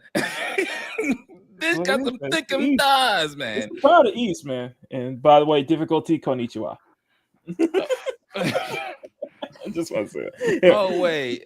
React and draw. What up? We gotta talk? Yeah, what up? Whatever, brother. I got you. I like it. Sean's wanting to talk to him, but not talk to me. Hey, I ain't do nothing, man. I got the invite. I'm just here. I'm just mad, Sean. I'm just mad, Sean. I'm just saying. It's like, I ain't do nothing, bro. I just got the invite. I don't know what's going on. All I know is I heard Emma Frost. I gotta jump in real quick. So- you gotta love me. He even chases digital snow bunnies. I love me some snow bunny. okay, well, I like that snow. Eh? That is Alright, I'm a big okay. Let's switch gears here. Let's switch Hello, gears Dante. here to Mm. the switch. Hey, to, hello. How you doing? Yes. doing good actually today. Awesome. It's been Ted. an entertaining stream. It's never a dull moment with these guys here. Always a fun time. Ryan Kitty was Mom Bear. This is supposed to be Mom Bear's day off, and Ryan Kitty was Yes. volunteered to be my substitute. Be my substitute for her today. Like- And You 100% beat it. well, we got 20 people watching a couple of times when it was just you with you here. I'm like, how is that possible? Riot Hey, and girls, I guess. Mama Bear. Oh my God, you got the stream of ladies here. I mean, Ladies, I yes. jump in Yes, we too. do. Yes, we do. Good on you, good sir. Good on you. Okay. Anyway, if you guys pay close attention to the peach on the top middle right corner above. Wait, hold on. Mario Kart World Shocks fan. Okay, Peach is okay. So Peach is above Riot Kitty, but not above Dante. Okay, so let me adjust this real quick for everyone here. Just 1 second. So I'm gonna put so the first is going to be me, Dante, Mama Bear, Riot Kitty, and then let me pull up my Clip Studio Paint here. Now you got Peach right above Dante, who is above Riot Kitty, who is above Mama Bear at the bottom. So Listen, man, I gotta appreciate the love here, baby. Let me see one of them peach buchicums. There we go. Yeah. The way I like it. Peaches. bringing up Peach because we're bringing up Peach. Yes. No, we're bringing up Peach because the next thing on topic is the Nintendo Switch 2. Now, show of hands to everyone. Are you guys excited for the Switch 2? I know. I'm gonna keep it a buck with you. Okay. The pricing is crazy. I'll give you Yes. that, right? Mhm. But the GameCube games on the Switch had me sold. I'm a big GameCube guy. I love the GameCube era of Nintendo. So I was mostly interested when the GameCube stuff came up. Not gonna Okay, lie. when the GameCube stuff came out. Okay. Yeah. Riot Kitty. GameCube games, backwards compatibility for the current Switch games.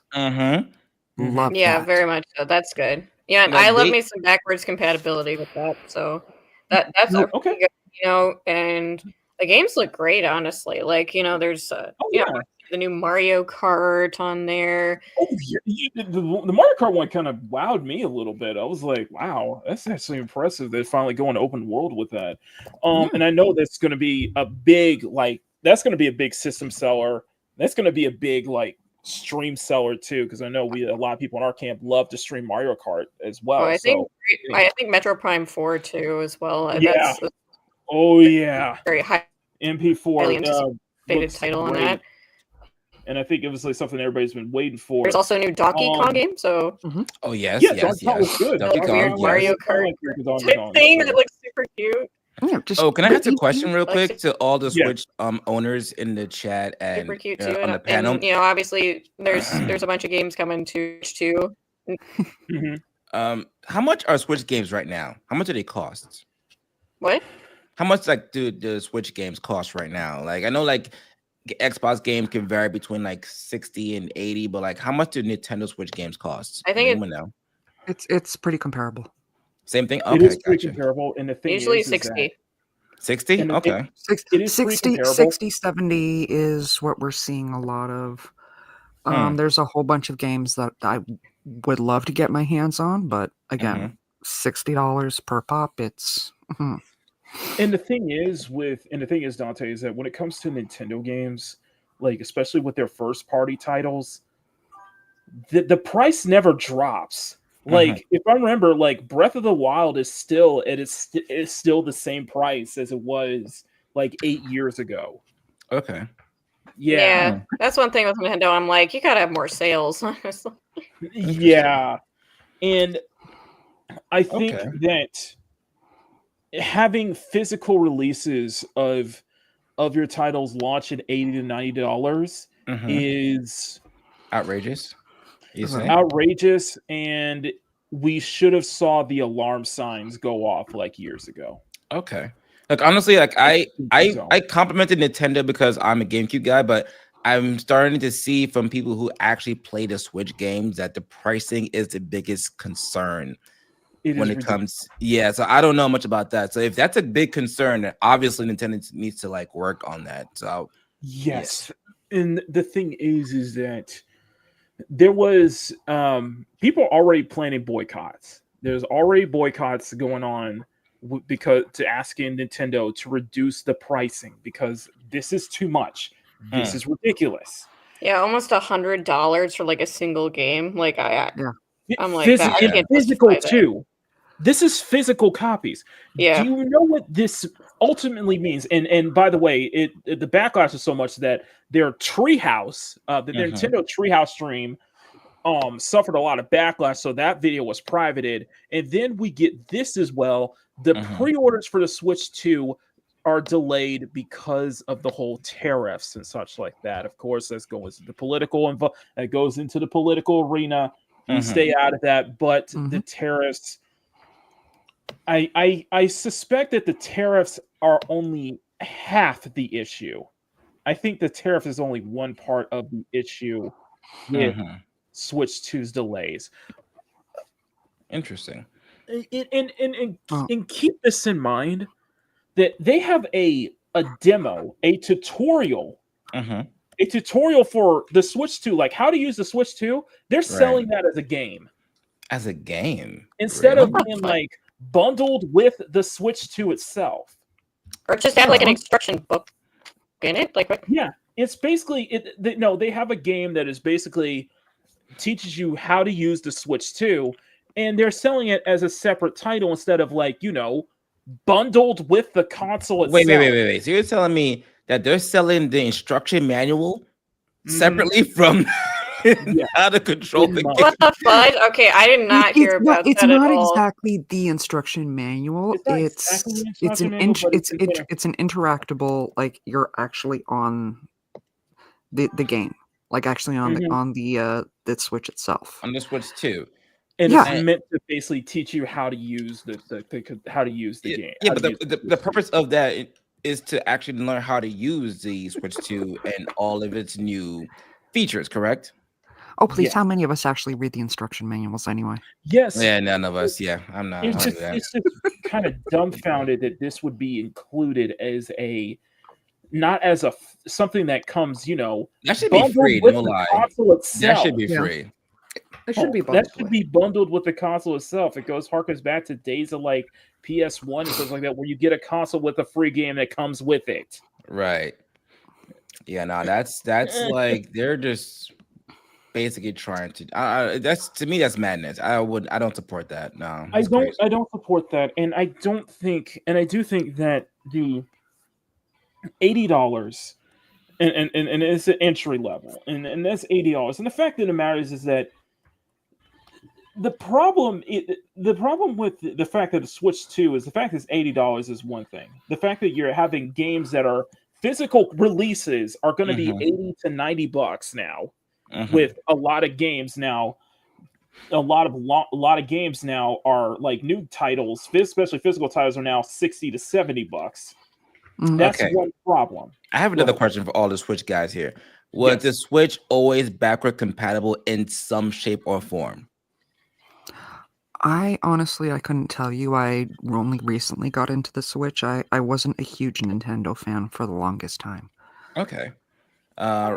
Kitty? Oh, she's here. Are you talking about like the Switch 1? Yeah, was it like backward compatible in any kind of way? No. No, okay. So do we think that maybe the Switch 2 price hike may be due to its backward compatibility? Well, I can actually break down part of why the price hike in it. There are a total Okay. of 50. There are a total of 50 backwards compatible Switch One titles coming at And launch. that's not including the GameCube games. I'm talking Yeah. about even including the GameCube No, games. no, because you're going into the virtual console. Into the Oh, virtual- well, like yeah. Digitally, yes. There's like some title, like you have like the SNES type thing, but yeah, Mhm. physically no. Okay, So this is definitely like yes, physically compatible. Yeah, Switch 2 has that over the Switch 1. right. So Mhm. Switch 2 has way more backwards compatibility compared to Mhm. Switch 1, which I'm sure would impact Nintendo in some shape or form to put these games back on the Switch 2. So that I'm not approving of the price hike, not at all.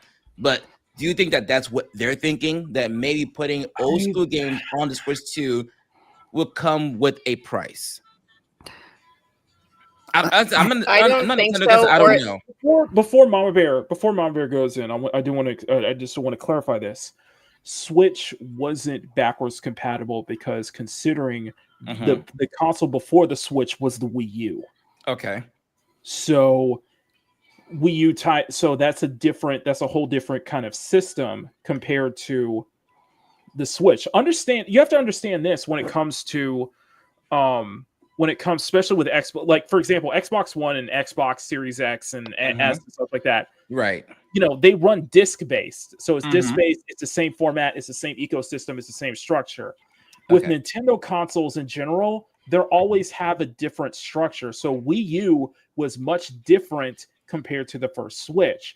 So that Mhm. means any games coming from Wii U probably had to been re-released True. to make them compatible for Switch. Switch, right? Okay, because Mhm. Wii U was what, disc 2, right? Or am I think so. right? And the first Switch is I think it's all memory Yes. stick based, basically. Mhm. With the Switch 2, there's going to be, I think, over 50 backwards compatible Switch titles that will be given basically the upgrade. They'll be given an upgrade to Switch 2, basically. So Okay. they'll be giving like upgraded visuals, resolutions, and such like that, basically. Because Okay. it's Switch 2 running on different Switch 2 running on some different hardware this time, and it can actually hardware that I'm actually very interested to see what the performance figures stack up for the Switch as well. Now, But not to cut you off real quick, I want to read this comment real quick because it kind of like Mhm. gets into our conversation from Ray Vinkman. It says, no, the PS2 didn't cost twice the price of PS1, and it can do PS1 games and DVDs. Okay, well, true. And I don't want anyone to assume that this is me agreeing to the price tag. I'm trying to figure out why Nintendo thought it was a good idea to price hike these games. I don't agree with it. I am I going think- to say, I'm going to say, I don't think having backwards compatibility has to do with the price hike because there wasn't a price hike between. I'm pretty sure there wasn't a price hike between the Wii and the Wii U. This is like basically similar hardware, just like upgraded format wise for that. Okay. So yeah, so it doesn't take a lot Mhm. in comparison to like let's say like bringing a game over from the Wii U to like the Switch 1 in comparison to the Switch 1 to the Switch 2 because they're like the same series of console on that front. They are the same series, and while the Same family. the game cartridges themselves from Switch 1 to Switch 2 are actually going to be fairly identical. Well, they're going to be the same size, same format. That's why they are going to be backwards compatible. Part of Right. the reason why of the Switch of the price hike is actually with the console itself. For starters, you are getting a much larger screen. You are getting, I Yes. think it's 7.3 inches versus 6.5. 7.3, yep. True. You're getting, and this is something that really impressed the heck out of me, is the stand. The built-in, all Switches come with a built-in stand. It's completely flexible now. The built-in stand is huge, and that is I something agree. I loved to see because ours is always knocking over when we're playing Mario Party. Okay. Was the Switch 120 FPS as well, or just the Switch 2? 4K. I think it's 4K 120 FPS, and that was one of the things that impressed me specifically because Yes, and it's much larger memory. Yes. Yes, 256 gigs compared to the 120 time to save up. SD card that they had to, and then you have to get Switch with the Switch. You have to get specific Nintendo like branded micro SD cards to slide in. You cannot just put any SD card on there. So okay, I'm learning from you guys. Honestly, I'm legit learning from you guys. So keep on talking. This is very the Switch has, I believe it's I think it's 16 gigs for memory. 16 gigs of Where memory. this one actually has a 64, if I remember correctly. 64. If my mind, and I'm no, the chat will correct me if I'm wrong. It has a much larger memory than the previous one. You guys are probably going to hear me more than one time in the future, referring to this as the big black console, because let's face it, that's what it is. Sorry. Go ahead. Love this. Plus, as they mentioned in the chat, there is they have the 4K and the HDR. Yes, that's true. And that's true. And that was what impressed me. I remember hearing this comment and saying that Switch 2's processing power will rival that of a PS4. I think that is a huge leap. That's very impressive. I give him that. That is very impressive. For a Nintendo console, that is a very huge leap. That's a huge step in the right direction too. I give him that.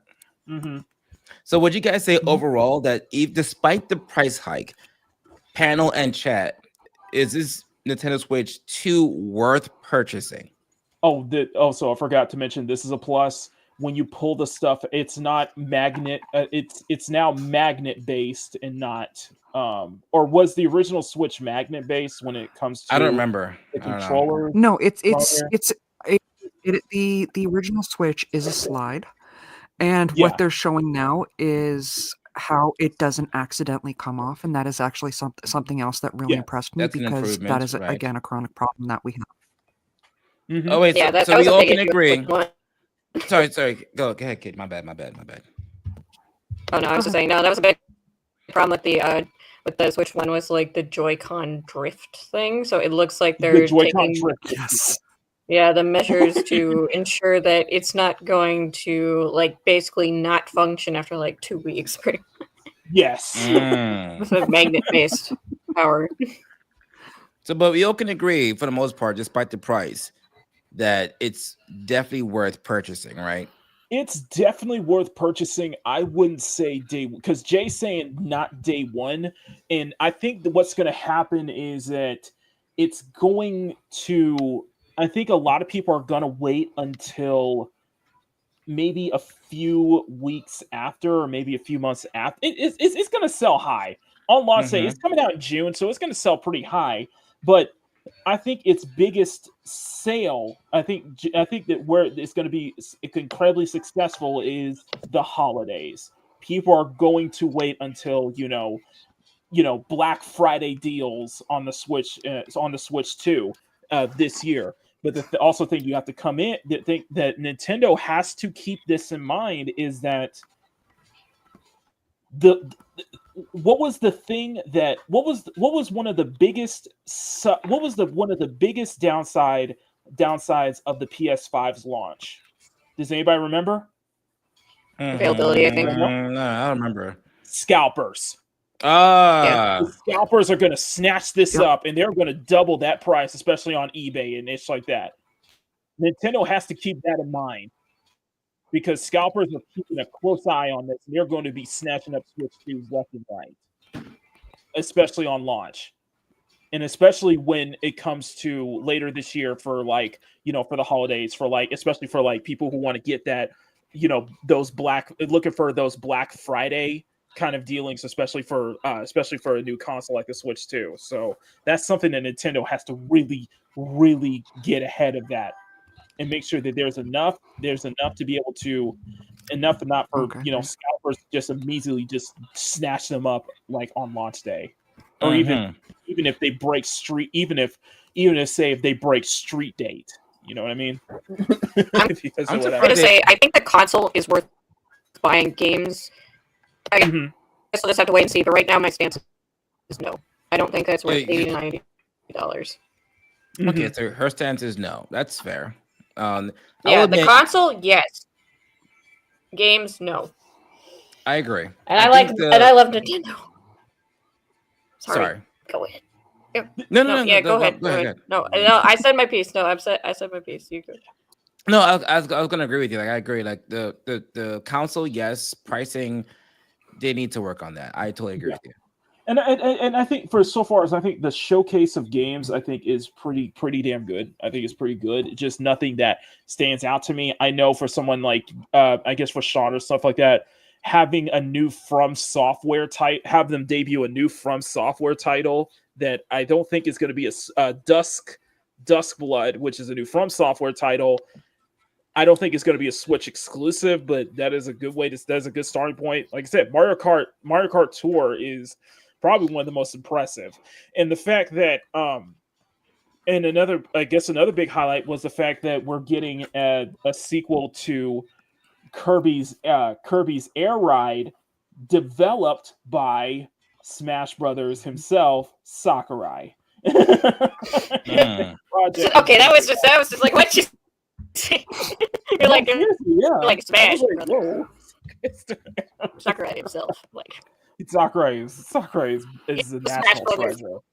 Sakurai is a freaking national treasure. Now, Oh, yeah. and of course, hitting right out of the gate, and I mean right out of the gate with Soul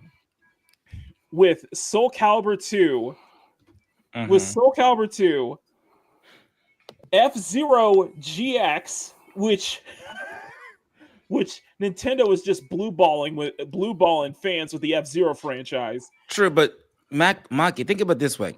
Can you imagine? Because think of the most popular Smash Brothers game ever. It was Melee for the GameCube. If they bring that game to the Switch 2 with GameCube controllers, it's a wrap. With online support. Yes. Dude, they know what they're doing.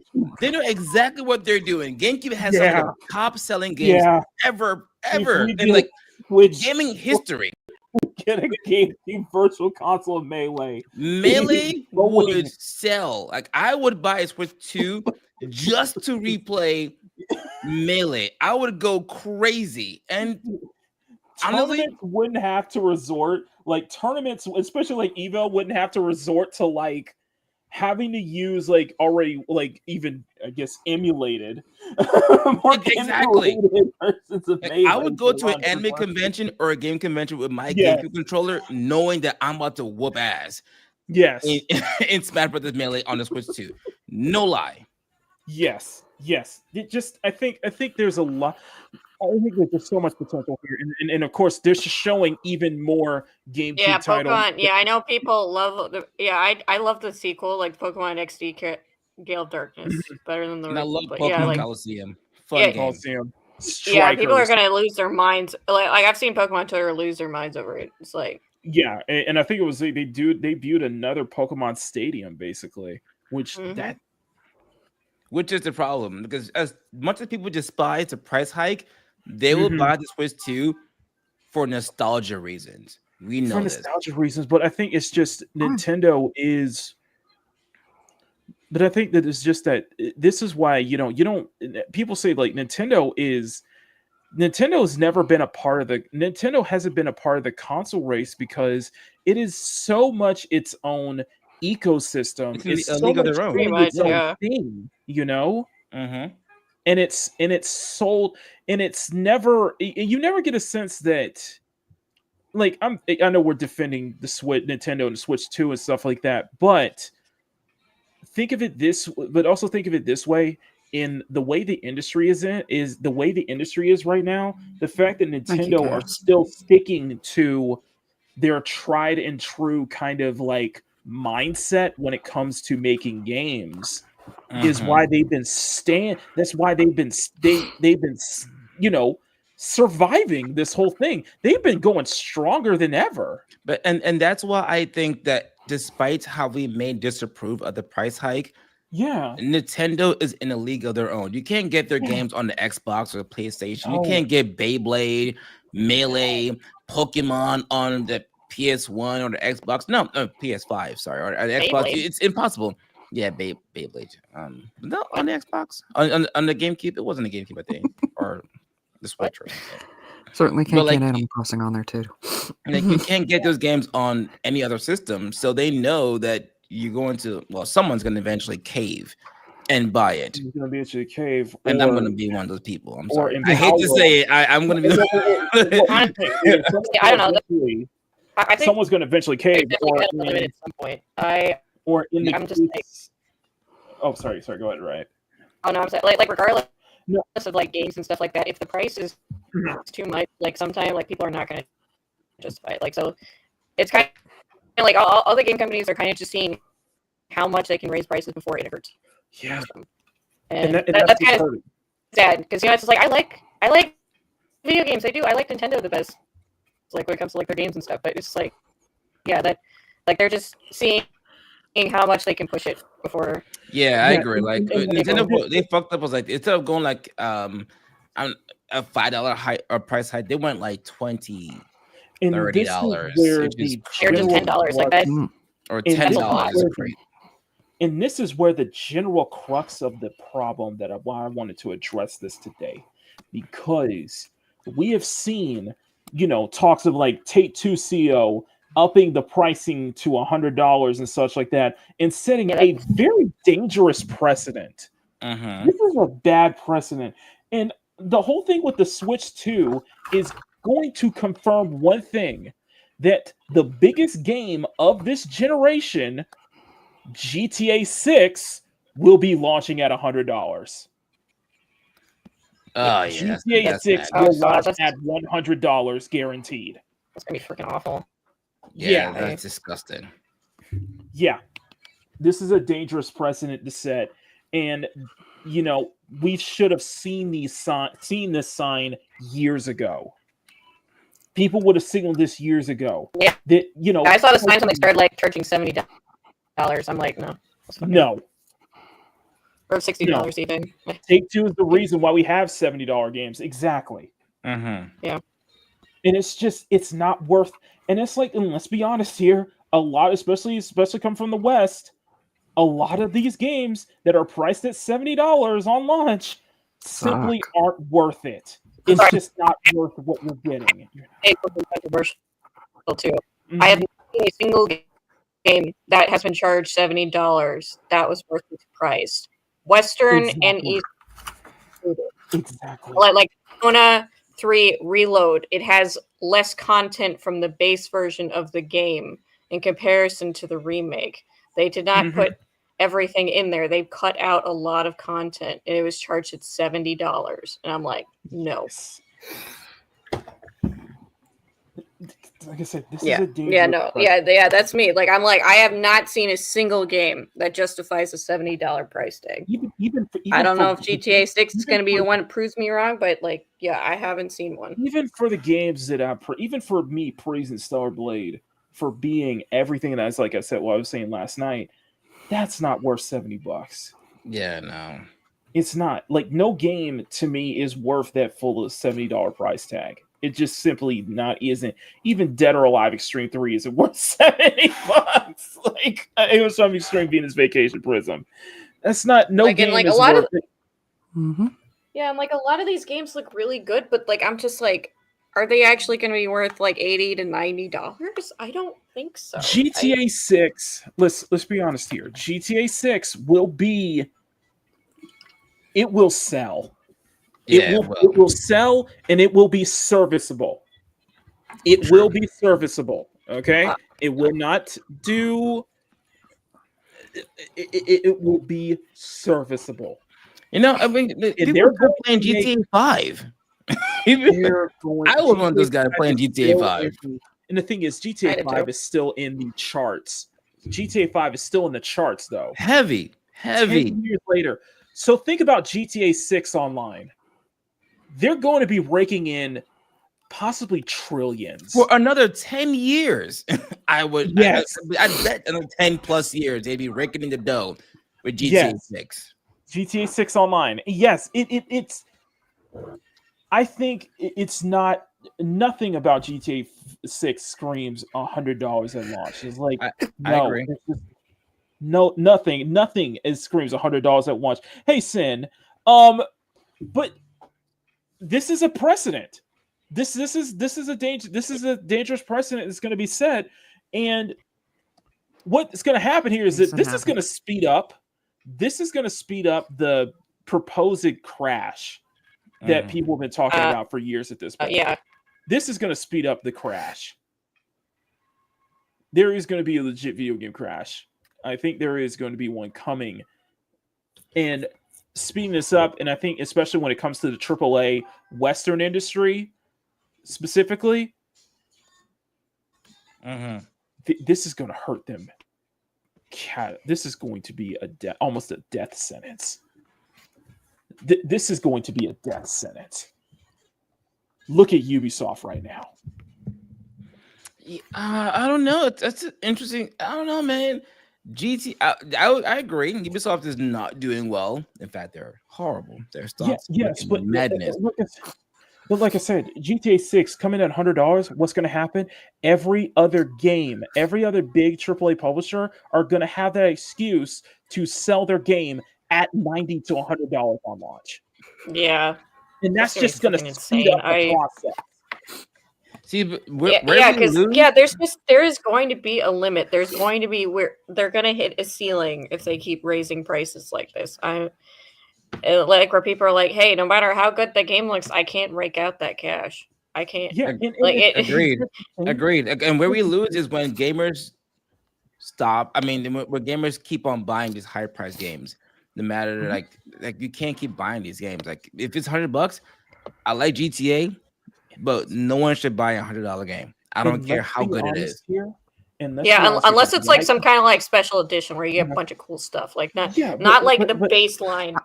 It's like I'm sorry. Agreed. Unless the game comes with like a standee of one of the characters or something like that, some sort of sexy ass character. I don't want. I'm not spending $100 on it. Which is funny. The last time I spent $100 on a video game. Give me some like something actual to enjoy, not just a game. That's not but $100 game. No lie, it came with a statue, a book. A plaque and a bunch of GTA. Oh no, it was God of War 3. Yes, I know it's not God of War. Gears of War 3, long time ago. Don't judge me, but it was $110. It came with a freaking statue, a book, plaque, notes, like you were in the game. It was awesome. But now you're paying $100 just for the game to download. That's nuts. The last time I paid $100 for a game was like the special edition of Master Detective Archives Raincoat. You got like a plushie, you got a steel book, you got obviously the game, of course, and then you got the official physical soundtrack all in a nice little box, and like also the journal, like with like an art book and stuff like that. And I'm like, okay, that was worth the price. Like, I don't want to pay $100 for it though. Like just the game. Just a game. No. I see. I like that. It comes with a plushie and by the way, other stuff. By the way, or something, or a signed autograph or something. By the way, we got like 50 people watching. Guys, if you're enjoying this discussion, let's get to 30 likes today. Let's get to 30 today. I appreciate that. Yeah. We're at 18 right now. Let's get to 30 likes today. Yeah. So guys, smack that like button, make it go. Subscribe to all these channels, please. Also, I want to bring up what Riot Kitty's saying, and this will kind of be my final thought on this piece, because I have seen a lot of discourse around the price hike and such structure.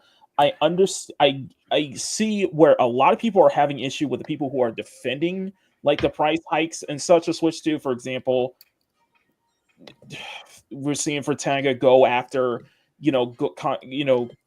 keep going after Jarrell, Sungrain Studios, who did admit that he is working on something for the Switch 2. So I can understand why he's putting a lot of support with Nintendo, why he's not, he has a lot of problems with the price hiking instruction. He has problems with the price hike as well. but he is stepping up the bat for Switch 2. A lot of people are stepping up the bat for Switch 2 for reasons and not because of the price hikes and such like that.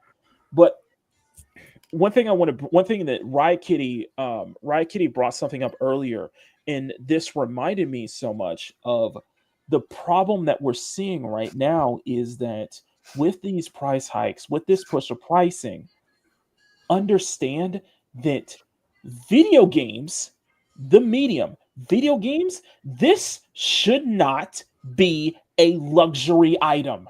They're speeding this to a point where video games are becoming a luxury good instead of something that has always been accessible to all shapes, all sizes, all skins, to everyone.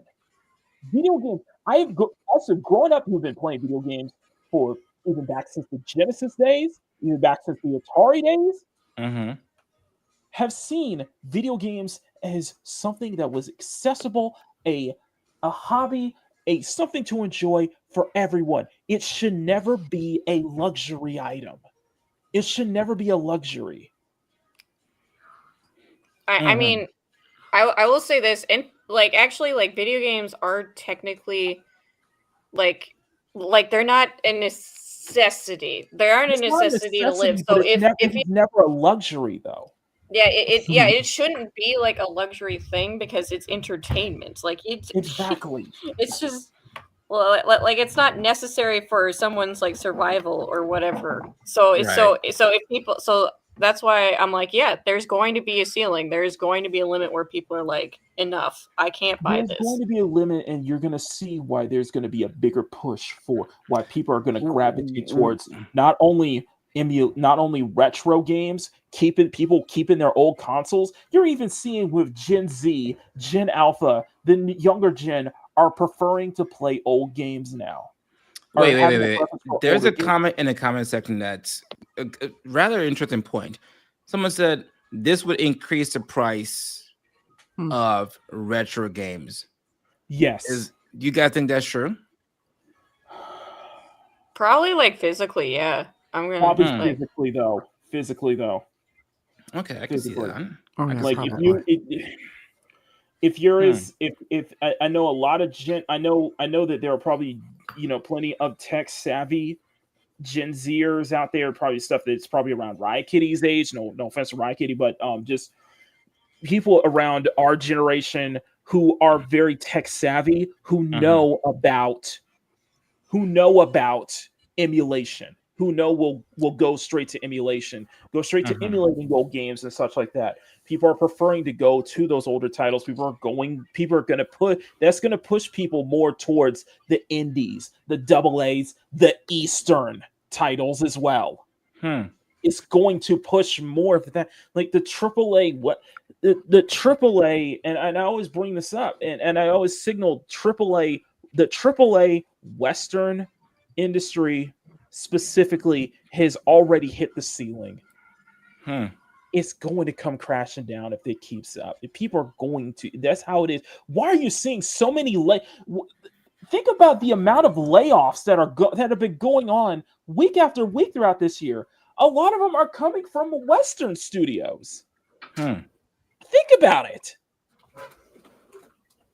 You don't hear yes, there of course there are layoffs when it comes to Eastern studios and stuff like that, but there are much more layoffs going on when it comes to Western developers and Western publishers. Hold on. Because of the bloat, because of that, this, that, or the third. Hang on, let me. I see Sean is in the chat. I already sent Sean. We can have a whole party. Let's go. There's also apparently Mr. Bug is requesting. Yeah. I have no way of sending Mr. Bug. Sorry, I got him. So hey, don't worry, I'll tag you. Yeah, Emerald's got a good point. Yeah, the Japanese games are also going up. Eastern games are already going up too. They're jacking the price. Yeah, Japanese game, Eastern game, and Western games, prices are definitely going up. But I don't know. At this point, everything is getting luxury costs. Groceries are luxury cost at this point. Literally. Gas stations are luxury cost. Then that goes. That goes air is to luxury more price. political. Oh my god. We're gonna have it be like the Lorax Dante. Gonna sell air. Yes. Okay, hold on. To answer Emma's question, yes, Stellar Blade was $70. Yep. And if I can look at, let me look at and Amazon while you look that up, ladies and gentlemen, yes, the legendary, the one and only, the Concord concept artist. Yes, ma'am. There he is. Hello, Sean. Hey, what's up? Hey, I'm still looking for a new gig after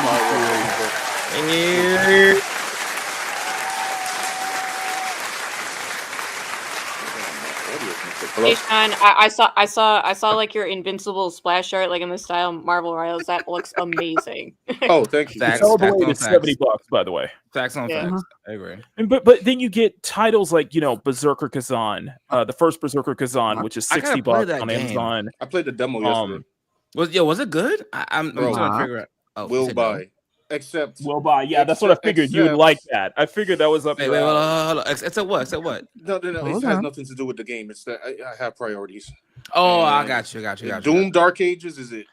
That's legit. That's why I didn't buy the game. I'm like, Doom Dark Ages. It comes out next month. I'm waiting. I can wait. I can wait. If I was rich, I'd buy them both at the same time. Fact. Okay, boys. Yes, man. Yes. Yeah. Maki, we have another guest in the house. Okay, ladies and gentlemen. Oh my god, it's a full show. We got a full house. Let's go. Yeah, whatever. Hello, Mr. Bug. Hey, what's up, Mr. Bug? Hello. Hi. I know I'm late for the. I guess I'm late for the Emma Frost topic, but I still wanted to be thematic. Go ahead. As I set up the next one, go ahead. You guys. Oh, it's a full house today, boy. Yes, we're full house for the first time in a long time. So yeah, right, Kitty. I still have to finish Adam Eve and Conquest. Oh yeah, all right. I'm looking forward to it. Okay, but Sean, what you want to talk about, bro? No, it's okay. It ain't their topic, man. I got you. But yeah, I want to. Both that show and the reboot needs to be suplexed into oblivion. Son. We not. Woo! You guys, if you guys want to, it takes a lot for me to not go to Capcom and go, yo, bro, what were you doing, nigga? What is this? I mean, their first mistake was handing it to Addy. First off, Dante. Oh my god. Dante, Sean, you guys want to talk about the Netflix show? No, because we're going to No. You guys get to have it. You guys are here. You guys seem to be fired up for it. Take the floor. It's all yours. You guys didn't like the divas being Muslim allegories and America invading them? What do you mean? America bad? Oh my god, that's so new. It's so original. Oh my god, everyone is praising this show to high heaven. Like, bro, America bad. What's new? Why is this in my Devil May Cry? All the demons, they're not so bad. They're refugees. Shut the fuck up. I'm gonna say this. We should have known because he said we got some good news. Okay, hang on. I'm gonna hold on to this one. No. Go ahead. Because he was saying that he wanted to tie it into the 2000s. It sounds like what happened to the Promised Neverland. Yeah. He said he was going to tie it to the 2000s. So I'm watching. I'm like, yo, these are some outdated politics. Conservatives don't even like George Bush anymore. Conservatives don't even like interventionism anymore. Word. But I guess he wanted to like tie it in, and I'm like, bro, how is this different than the DMC reboot? Bro, I'm like, y'all praise this. As a matter of fact, I'm gonna give the DMC reboot only 1 millipoint more, only because they mentioned monetary inflation. But that was it. I give DMC reboot the props only because they made Dante half angel, half demon. That I was like, okay, I don't like it. It's not Dante, but I think it's definitely different, and I kind of like the battle style. Sure. No, the combat wasn't fun. It was that the combat was fun. Yeah, but this one, first of all, Dante is not Dante. Dante is Nero. I can tell from watching it. that the inspiration for Dante in this show was hyper fixating on Nero. I mean, it is Nero. Yes, his Devil Trigger song, Nero. His voice actor, theme was Nero. The voice actor was Johnny Young Bosch, was Nero. Just make him Nero. You could have just made him Nero, and honestly, it still would have sucked, but at least I would have sort of understood it. But Dante, that's not Dante, and that's not face. Okay, the whole Devil May Cry story is more of a gothic theme, dark atmosphere, dark theme, dark music, rock, and gothic and Gregorian themed music, that kind of crap. This is, oh my god, 90s theme. Hey, hipsters, remember us? Generation X? Hey, here's this stuff. You like this? Like, bro, what is this? Is not Devil May Cry. This is a fan fiction of Devil May Cry. What the fuck is this? You know what's the saddest part? I know that if you paid attention to his page, like as of late, like he went to like the Trump inauguration and all that. I feel like in the middle of the show, he got red pilled and he was like, ah, crap, what did I make? So that he was making all these posts like, don't judge it yet. And I'm like, bro, you definitely made Christian bad show. Yeah. You definitely made the, hey guys, here's a Christian and they're bad. I'm like, yeah, just like this is literally a Christian. And I'm not being religious, but this was very clearly a Christianity bad show, America bad show. This is about refugees. This is about the border. This is about immigration. And they threw it all into Devil May Cry. Dante is the guy who's the in-between guy. Virgil is on the side of the refugees because he's fighting for refugee liberation. And Mundus, for some odd reason, is in support of what the Why we're giving away spoilers here. I have a video coming up on this. All right. Giving away spoilers like anyone. I'm like sorry. You want people to watch I'm sorry. All right, good point. Bug, Virgil subjecting guys, we got himself to work 19 for people. Mundus is crazy. He fought against Mundus, and he died purposely in Devil May Cry 1 to move away from Mundus for the show to be like, yeah, I work for Mundus. What?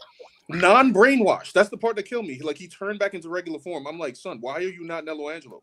Why are you voluntarily? Why would Virgil? You know what? I don't know. Change the topic, bro. Change the topic, bro. I can go on for. I can't do it. Like before we change topics, I just want to get my 2 cents on the whole thing. Emma Frost? No, on Netflix. Oh, go ahead. Like.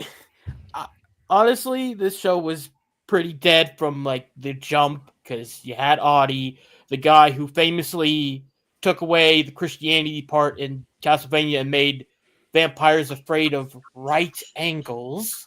You know, and his whole shtick is just doing what every other hack of a writer does, where they take away the magic and they go, "Oh, well, demons aren't demons; they're just people with evolutionary gene things." It's like, okay, the midichlorianation. Like Audie could suck the life and the fun out of the Playboy Mansion and a Chuck E. Cheese just by breathing. Literally, facts. No facts. Yeah. Facts. So, and like every step of the way, he was proving that it was going to be bad by when the initial design for Lady came up, and he described, I was inspired by this and this and this. And it's like, well, wait, why weren't you inspired by the source material you're adapting? And I had people try to give me crap. Go, oh, it'll be later down the line when she'll get her actual look. It's like, no, we're not doing Surf Dracula, guys. Okay. I'm saving it. Like a lady. Yeah. That was like I was looking at some of what I was looking at some of what Sean and Dante and Pirate Nation were posting, and it was like they turned Lady into a girl boss though. I ain't gonna lie, Lady was very unimportant, bro. Like that was a problem, but it was paling in comparison to make demons sympathetic. Yes. Oh my God. Okay. Feel bad for the human eaters. Oh my God. What? Okay. I got human eaters. You don't have to change topic. We'll be here all day. I guarantee. Okay. Well, if we're looking to change topics, I do have one. Yeah. I got 2. I got 3 actually. For starters. Actually, I got 4. So Snow. What you got? We have Snowdub in the house. How you doing, baby? Yeah, what up, Snow? Can you give him his proper briefing? Snow, once again, guys, if you guys not subscribed to Snow, he hit 2 weeks ago. He hit the milestone of a lifetime 10,000. I repeat, nice. 10,000 subscribers. Oh, congrats, brother. Yeah, That's that very is a nice. milestone right there. So, guys, That's if you're a not whole lot of subscribed to congrats. Snow Dub in the Connection, please do so. Now, this was a topic I wanted to bring up last hold on. weekend, but we never got a chance to. Give And I the want- man his Jiggle physics as a hello and a congratulations, please. Okay. Snow, I love you, brother. Love you, brother. So hang on. Let me give you a let me give you a Jane Doe from Zenless Walking. So Snow, just for you, brother. Skull and tuck and roll.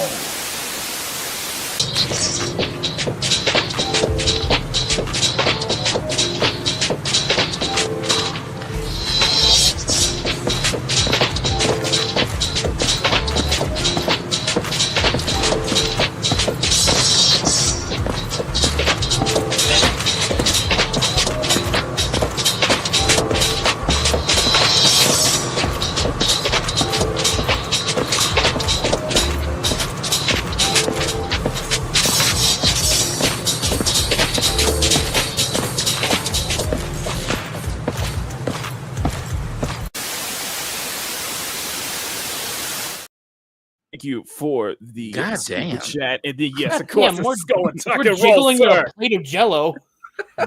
Yes.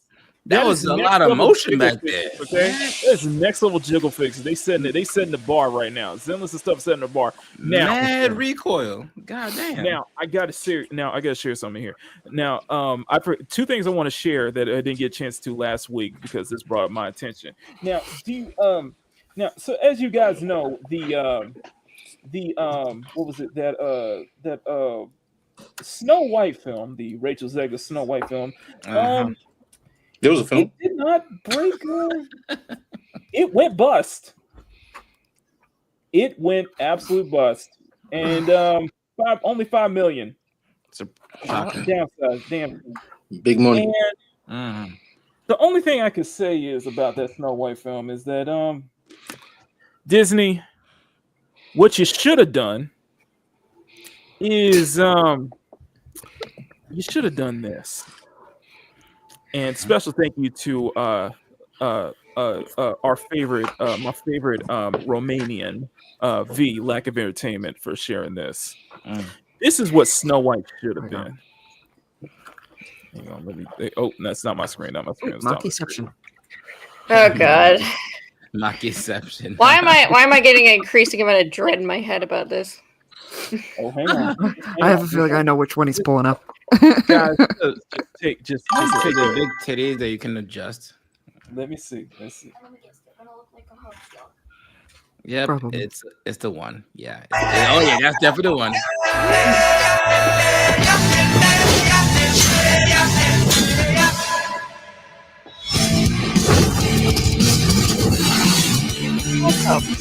What? Love it.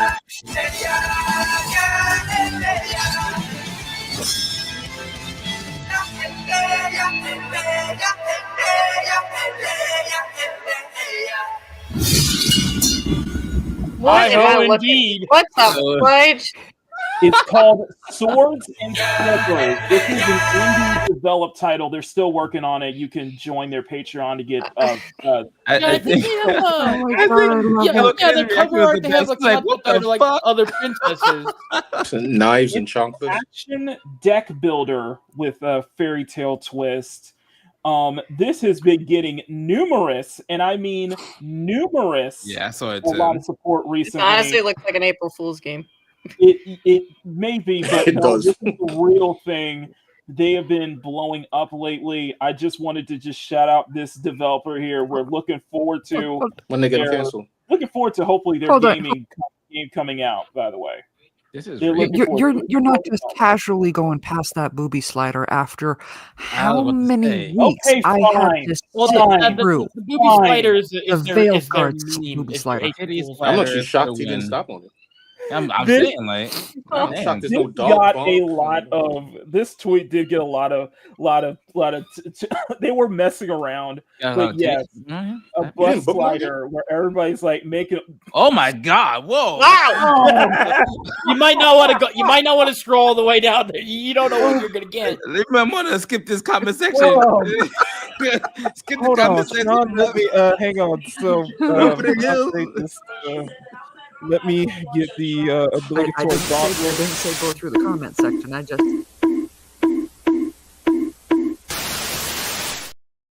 Yeah, Nah, the and comment section of is course vile. that is wild. And of course for Dante, let me just play the classic one here. Let me suck them titties, babe. Jesus. Oh, yeah. Let me suck them titties, babe. Let me suck them titties, babe. Suck them titties on the west side. What's he trying to Suck play? them titties on the He's just breast singing side. instead. Best titties I ever had. Oh, I love how Doctor's Somebody you put have that. no idea how tempted I was on making him full screen during that. Dante was talking. Dante was vibing. I couldn't help myself. You know what I mean? Yeah, I gotta say that. Yeah, that's a good song. Snow with me. Okay, I Snow won't do with it me. again. Nah, he had that one. I got it. Now, there's one more thing I want to share. There's another thing I want to share real quick before we move on to the next topic. I had this talk with Grumpy lately. I was talking about this with Grumpy, and I wanted Mama Bear's specific opinion on this. So I talk about Nikkei a lot. We talk about Nikkei. We praise Nikkei so much. And there was a little thing going on with Nikkei in that they actually promote diversity. And inclusion? They brought one of the newest characters, one of the newest Nikkeis is one with they brought an actual chubby Nikkei with cellulitis, basically stretch marks. But is she also non-binary? Me and good no, question, the thing Matt. is that me and Grumpy went on a back and forth discussion on this on Makini in the morning. And Grumpy was clearly like adamant against this, and I wanted to, and I told Grumpy I wanted Mama Bear's opinion on this. So, Mama Bear, are you ready? Yes. Okay. We have a full panel here of people who appreciate all sorts of body shapes and sizes here. Is she a sumo wrestler? What do we got? This is Bready. Bready? What's wrong with that? Yeah. Oh, I see bread. She eating bread. She got what you call damn, which is a word. That is dough. That is made of. That's dough. You know, literally a chef. She got it. She got a bit of a fupa. Not mad at that. Mama, what's your opinion If I on poke her this? stomach, will she make the sound the Pillsbury Doughboy makes? Good question. She can't taste anything. もらってもいいかしら She clearly can't taste anything. If she runs around too much, she's gonna lose weight. I'm just saying, she's doing that. She's an action character, right? Yeah, but the thing is, though, Sean, finding a winner. Got them cannons too. That's crazy. she's a robot. So, how would a robot have Thickums? Belly? I ain't gonna lie, that kind of make no sense, bro. Listen. I mean, maybe it's like protective cushioning. I'm just saying. Protective. Yeah, I got nothing. Goddamn. No, I mean, Hey, look, if Terminator 3 has taught me anything, is never like question the logic of robots. Sometimes there's a use for big titties or big curds. Whoa, fellas, hold on, guys. Hold on. Give me a second. Hold on. I Hold on. need Hold the on. opinions of Mama Hold on. Bear and Kitty. We need a moment to appreciate this one comment. These can make some. We need a moment to appreciate this The comment. Jamaicans, by who Emma. I said that this Bomba is proper clots. representation. Bomba clots. This is proper Girl, you're nice representation. and thick, you know. Is that who that's for? Oh Lord, that's crazy. That's a crazy ass comment. I ain't gonna say nothing. That's beautiful. Crazy. Now, I approve. I need the opinions of Mama Bear and Kitty on this though. I do need the because opinions. because I'm me about and to show my Grumpy girl had this this back and character. forth discussion about Ready, and I'm like, Who made that? Okay. Not Mugger. loving the name for starters. Okay. You're not liking Brady. Honestly, I love Brady her. She's sounds. cute. Don't Brady's love the name. Yeah, Don't love I the agree. name. Because she's like Brady sounds like the name of like a strawberry shortcake character. Strawberry she's a shortcake. chef, so Kind of does. She kind of does look like a strawberry shortcake character. I mean, like Yeah. maybe like 18 plus bit. strawberry shortcake. I just 18 wanted your definitely thoughts on 18 plus this. strawberry Thought that would shortcake. be interesting. Okay, just thought that would be interesting. Okay. Now, speaking of gotchas, it is time. It To is do? Kitty, it's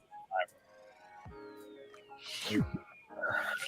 So, Okay. you Next. guys noticed- if you guys haven't been noticing, I don't say this about your comments. Saw something better on it. That's crazy work. now, have you guys been noticing? I have been keeping up with the Genshin VA drama, basically. And last week we had Paimon's VA, Karina, basically step in it big time, and I actually got the story before Power did, which I will take that as a plus. And another beat the Genshin newscaster? VA. Crazy. Oh, we'll get to that. Another Kenshin VA stepped in it to the point where she deleted her account, and we're going to bring those tweets up. But the reason I wanted to bring up Nikkei is because apparently the VA for Genshin who deleted her post, deleted her entire Twitter account, is the English dub for Rappy. Oh wow. And I had to switch it over to Japanese dub after hearing about that. So, what would you like to hear? Would you like to hear Kaylee Mills first, or would you like for us to react to Karina's dumbass first? Probably would you Kaylee like to do? Mills. Yes, You wanna I get think Kaylee Mills save the first? biggest crash out for last. Okay, let's get into it. So, first off, you guys been noticing. Okay, so to recap, one specific. So, the Genshin VAs are part of the SAG-AFTRA. You know, the SAG-AFTRA union. There's a strike going on. And I didn't notice. Yeah, no, of course, nobody noticed. But apparently, there was a meltdown. Apparently, the meltdown was over someone who wasn't a part of the union taking up gigs, basically being a scab. Basically, in that terms, being a scab, because they're not part of the union, they're still getting gigs. Yeah, I don't even understand that term. And this has been blowing up all over. This has been blowing up for the past couple of weeks at this point. And there's still, and for what I'm hearing, there's still going to be more drama. There's still drama surfacing on this week. So I'm saying, I'm keeping a close eye on this. And one of the many, we have heard from many people, we have heard from many people in the part of this whole, voice acting gig. And the reason that Genshin is involved is because every time that there's always drama within Hoyoverse, it's Genshin. When that one voice actor was singled out, everyone, and I mean everyone within the Genshin fandom, within the Hoyoverse fandom, was not putting up with it. People were getting sick of these English voice actors, and it's the ENVAs running their mouth, singling out someone because they're taking up a job, because they're not a part of the union. This part of the Soul SAG-AFTRA union. And I asked the question multiple times, do you even have any sympathy for this particular type of unions, not say unions in general. I'm not saying unions aren't a bad thing.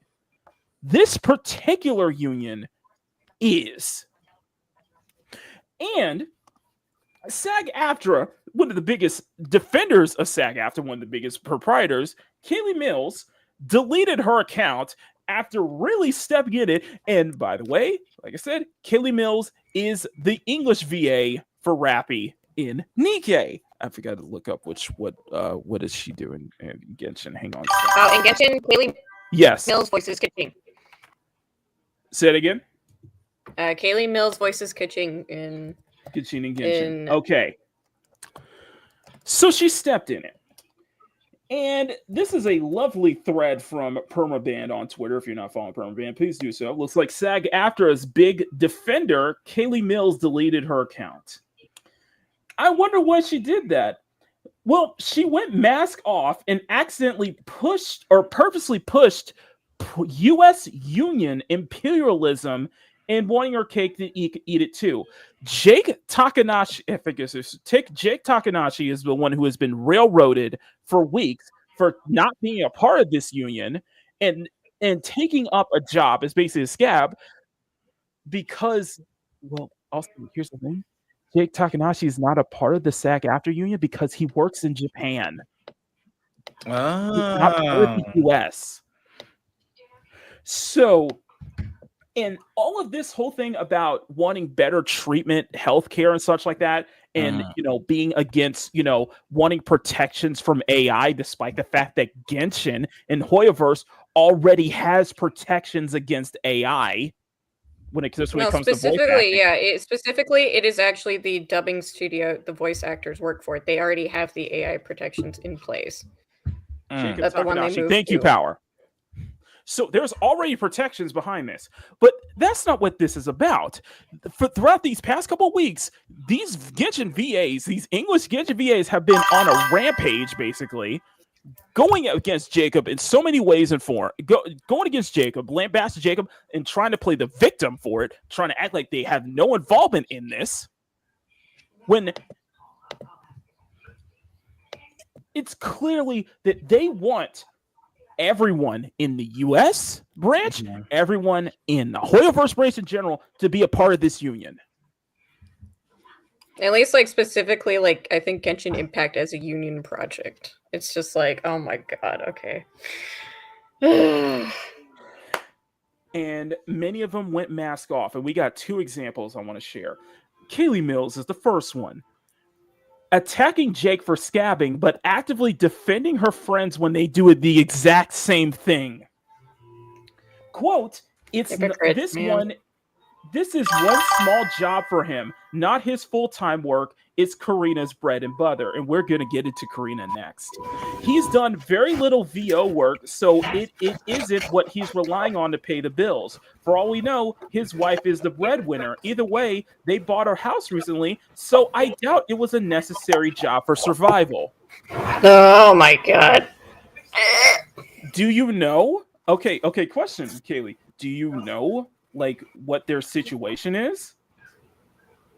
Because it sounds like you're already making assumptions without not knowing why Jacob took the job in the first place.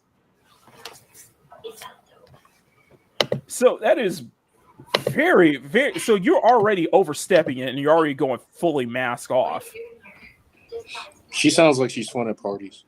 Oh yeah. Yeah, for real. Oh yeah. Yeah, honestly, it is staggering to see the hypocrisy here. Okay, so here's another one that was caught. Why has no one ever addressed the fact that it bothers people that most of the fact that it ends up as a U.S.-based monopoly and employing future non-UN, non-based U.S.-based VA hell? What is this U.S. main character syndrome, and why is it fine to be a scab for Nikkei when others strike it? And she responds, SAG winning the strike means that their contracts will have AI protections going forward. It doesn't make every game union. Also, I've worked on several union games with international talent. A game going union does not bar that talent from working. Except that's not the case. Except that in your case, it's not the case. So this is a hypocritical double standard. because Jacob Takanashi is not a part of the union. He works under Japan's law. He works under Japan's jurisdiction, basically. Did she know this? How? Why are you going after him for taking up a job? For taking the VA roles? And this is what, and you see why there's going to be, why people are just like, you know what, replace them with AI.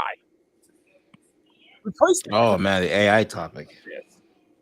SAG, technically, no union actor should work non-union at all, but we do all the time. It has always been that way with voice acting. It's not necessarily fine, but it's still very different from taking an existing role from someone who vacated a role while withholding work for AI protections. He does not work for the union and had no idea. So why are you putting it on him? Why is everyone putting it on him then? Damn. This is just imposing your. This is what Emerald is saying. This is just imposing your values and trying to make everyone conform to yours. True. That's why you don't see anyone calling out any of the actors announcing their new non-union roles, is because while as much solidarity as is possible helps the cause, no one expects everyone to be perfect allies. So why is he getting all of this shit then? Sheesh. He is none of your concern. Why is Jacob getting all this shit then? Why is every single Genshin voice actor going after him? Constantly going after him and trying to play the victim when they're getting called out on it. And by the way, they've been getting called out for weeks, even on their own subreddits. Huh. This is control freak behavior. And yeah, well, it's mob behavior. Ended up deleting her account because of how much of a mask off moment this was. It's not just mask off, dude. It's like pulling the curtain on the entire act thing, because it's just showing that all the union VAs, all they want to do is just wrangle you under their thumb, because in order to be in it, you have to pay them money, and you lose out on certain jobs or whatnot if you're not in the union, which is like, well, why the fuck would I be a part of it anyways? It's like mafia style rules. It's like you're gonna pay us for the protection. The protection of what? Protection from us. This is mafia style tactics, and that's what I replied to Riot Kitty in the Discord about. Wait, and at what time? Person. At what point did she delete her account? So this was from April 6th. So I'm assuming it was probably a day or so before then. Why did she delete the account? Why don't she just stand because behind? of the blowback? Because the blowback, because she went mask off, and because she was clearly trying to delete those comments when they were made public. She didn't realize dude was under Japan, did she? Yeah. No, she was making assumptions. So this and this is, I understand this is already passed. I understand that I'm already passed on this, but I got plenty to say on the next person here. And the main ringleader of all of this, Karina. If you do not know, Karina is the English VA voice for Paimon and Genshin. Karina? Yeah. Wait. Who's Karina? Oh, she's the English VA voice for Paimon. Face before, and I wish I didn't. Paimon gets, if you guys play Genshin, you guys know that Paimon, it basically speaks for the main traveler character in Genshin. So she has a lot of voice lines. Yep. Yeah. Okay. So I want to thank you, Kyle, for both of these videos. This came from Hero Hayes' video, by the way, but Kyle clipped both of these segments of Karina basically running her mouth on TikTok, of course, because they fled TikTok and Blue Sky, and basically going full mask off. So, are you guys ready? Yeah. It's only 27 seconds, but it is plenty to say here. So, let's start from here. Let's take it, shall we? Okay. if voice actors, both non-union and union, in a video game want to go union, the game should go. Do you guys hear it? Mm-hmm. And YouTubers don't know anything. YouTubers don't know anything. They're not voice actors. They've never been in the industry. They don't know what the industry is about. They don't know anything about that. They don't know anything about being a non-union actor either. Okay. You want me to It's go kind of first? low. If you want me to go first, so. I don't want to say it. I'm trying not to say anything about her appearance because I should not be saying anything. Okay. You know what, Bug? I'll say it for you. Where are your eyebrows? Leave Piccolo alone. Where are your eyebrows? That's what Level 3 Super Saiyan alone. The rendering on her model didn't come in yet. No, it didn't come in. You know what? I'm gonna find Hero's video because he has the full because he has Karina's full TikTok. Let me see. Yeah. Yeah. Right, Kitty. Do you have anything you want to bring up on this one here? Because I'll wait for you to get into the Hero Hey video for that because there's something in particular I want to. Okay, there is a note from Power here. Mm-hmm. Hold on, there is a note from Power here.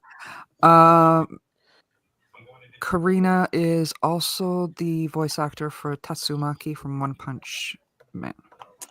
Oh, hold on. It's been a minute that since is a note apparently for Dante. I think that's the green hair. From One Punch Man. Well, there's multiple green hair women in that one. Multiple. Let me see if I can find the video. Oh, I just have to apologize to the chat. I did not mean to insult Piccolo and Level 3 Goku. Her hair's not green. Come on. Let me see if I can find it. Oh, here we go. This is from Hero Hey again. Oh, she's the small one. Oh, yeah. I never liked that Paimon. one, anyways. Yeah, Paimon's the small one. She does most of the voice acting for the Traveler character in Genshin, by the way. To try and get them removed, try to get them censored. The top comment, even reading. I'm glad they make it very easy to choose who to support. Edit. Oh wow, that was fast. Post is down already. Fortunately, I thought that might happen as it's been a bit of a recurring theme over there lately. Mm-hmm. And so I recorded the video that was posted just in case that happened. And yeah, we're good to go. So let's take a look, shall we? Okay, wait, the video has been deleted? Voice actors, both non-union and union, in a video game want a game to go union. The game should go union. First problem. You don't speak for non-unions. Not everybody wants a game to go union. This or is Hoyoverse, for that matter. Yeah, exactly. You're just imposing your Western idea sensibility onto everybody else, acting like everybody wants with US. If US based VAs want the game to go union, then everybody should go union. No, that's not how that works. Nobody else's opinion. Yeah, that's not how it works. Yeah, and because Like, Hoyoverse I hasn't demand- gone union yet, I think that speaks to that they don't want to. And that would restrict their That's like VA that's play like base. me saying if I want all women to be rocking double D's, they must rock double D's. You know, it ain't gonna happen. But it gets better.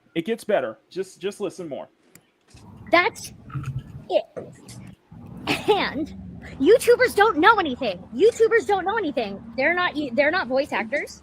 They've never been in my industry. They don't know what my industry is about. They don't know anything about SAG. They don't know anything about being a non-union actor either. Okay. So, I got a lot to unpack on this one now, don't I? I don't like her ass. Let me put it this way. I don't like those scary, like, beady little eyes that just stare into your soul. The lady I'm not going to comment on her looks, but the background doesn't help. She's like standing at like nighttime. Like imagine like some you're bridge. going out for imagine you're going out for a walk and you just see her like recording this and you're just like, what the fuck is she doing? Okay, so let me. I know I'm late on this one, but I got plenty to say here on there. So this is straight out of the failed sex worker and former senior editor at Kotaku's playbook. Oh my. Yeah, not her again. So YouTubers, the chuds, what was it, the right wing grifters, right? All YouTube, all of us, all the commentary channels, people were all just grifters, basically. Straight out of that playbook that we don't know, that we're not VAs and we don't know anything. First off, we don't have to not be heavily involved in the VA industry to know what's going on. You can say that same for everybody who has basically ripped you to shreds on Reddit, everyone who has ripped you to shreds on social media, and everyone even in the CN region ripping you to shreds. I bet you there are plenty of CN YouTubers also calling you out too. But you want to come in here high and mighty, say that we don't know anything about the VA industry. We don't know. We have never been in the VA industry. We don't know anything about it. You know what? I'm going to play devil's advocate here. I know, very weird, but I will. Does she have a point that we don't know what's going on in the VA industry? Yes, she may have a point. They have a point. Is she right that we don't know what it's like being a VA? Yes, she is absolutely freaking right. I would give her that much. Yes. Yeah. But are we allowed to judge? Absolutely yes. We are allowed to judge bad behavior, bad voice acting when they choose to insult the fan base because they're doing a horrid job. Yes, we're allowed to criticize them for bad work, for bad behavior, for bad a ton of shit. We're allowed to do that as the patrons of her work. So she may not like it, but it is what it is. I'm sorry. So Power brings up a good point. I think it was. Are you sure that was Gray? Wasn't that Gray Delisle who tried to blacklist the Scooby-Doo fan animator for using AI to voice Daphne? If I'm correct. Might have been. Yeah, I think so. Which was kind of like that was kind of scum. That was pretty scummy. Like, That was scummy. This is the same. This is the same thing. Someone in chat said, Emerald said, no one is immune from criticism. And that's a fact. You could, we may not understand what goes on in the industry. And that is a very fair point. But we can criticize what you do as a person in that industry. We could critique you and your coworkers, your manager, your directors, your producer. We can criticize all these people if they're doing a shite job. Exactly. If they're being shite human beings. So yes, she has a point, but sorry, it is what it is. We are allowed to critique your work, or you as a person within that work. So if when AI takes over, I'm gonna be like, yeah, it is what it is. I mean, Yeah, do you have anything for you, Mom Bear, Ryke? Do you have anything you want to contribute to this one? I suppose like you don't need to be a voice actor or part of SAG-AFTRA to know how unions work. Exactly. Or Facts. so yeah, you can do your own research on that front, and then people have learned about it in history class or economics or something like that. They don't need to be a part of these things to know what makes a union function on that regard. Daryl also Power brought this up. Also, like to add that there are literal VA podcasts that now share stories of what the process and the work needed to do when voice acting and experiences, basically.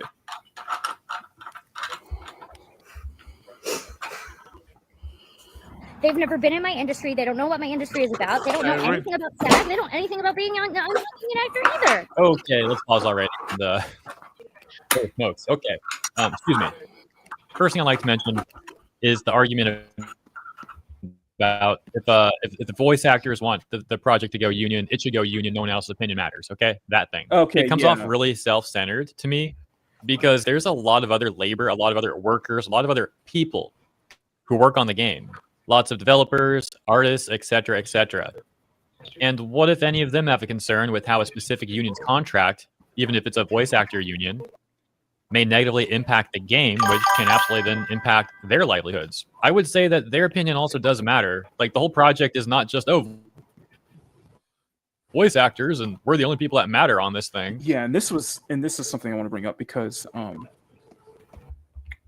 nobody else's opinion matters. Okay, what about the actual developers who are actually making the game? That's true. The very game that your ass has a job. The only reason that your ass has a job. Yeah, their opinions don't matter. Yeah, don't. Yeah, the guy who pays your paycheck, like, oh, his opinion don't matter. Yep, It's that like, doesn't matter, right?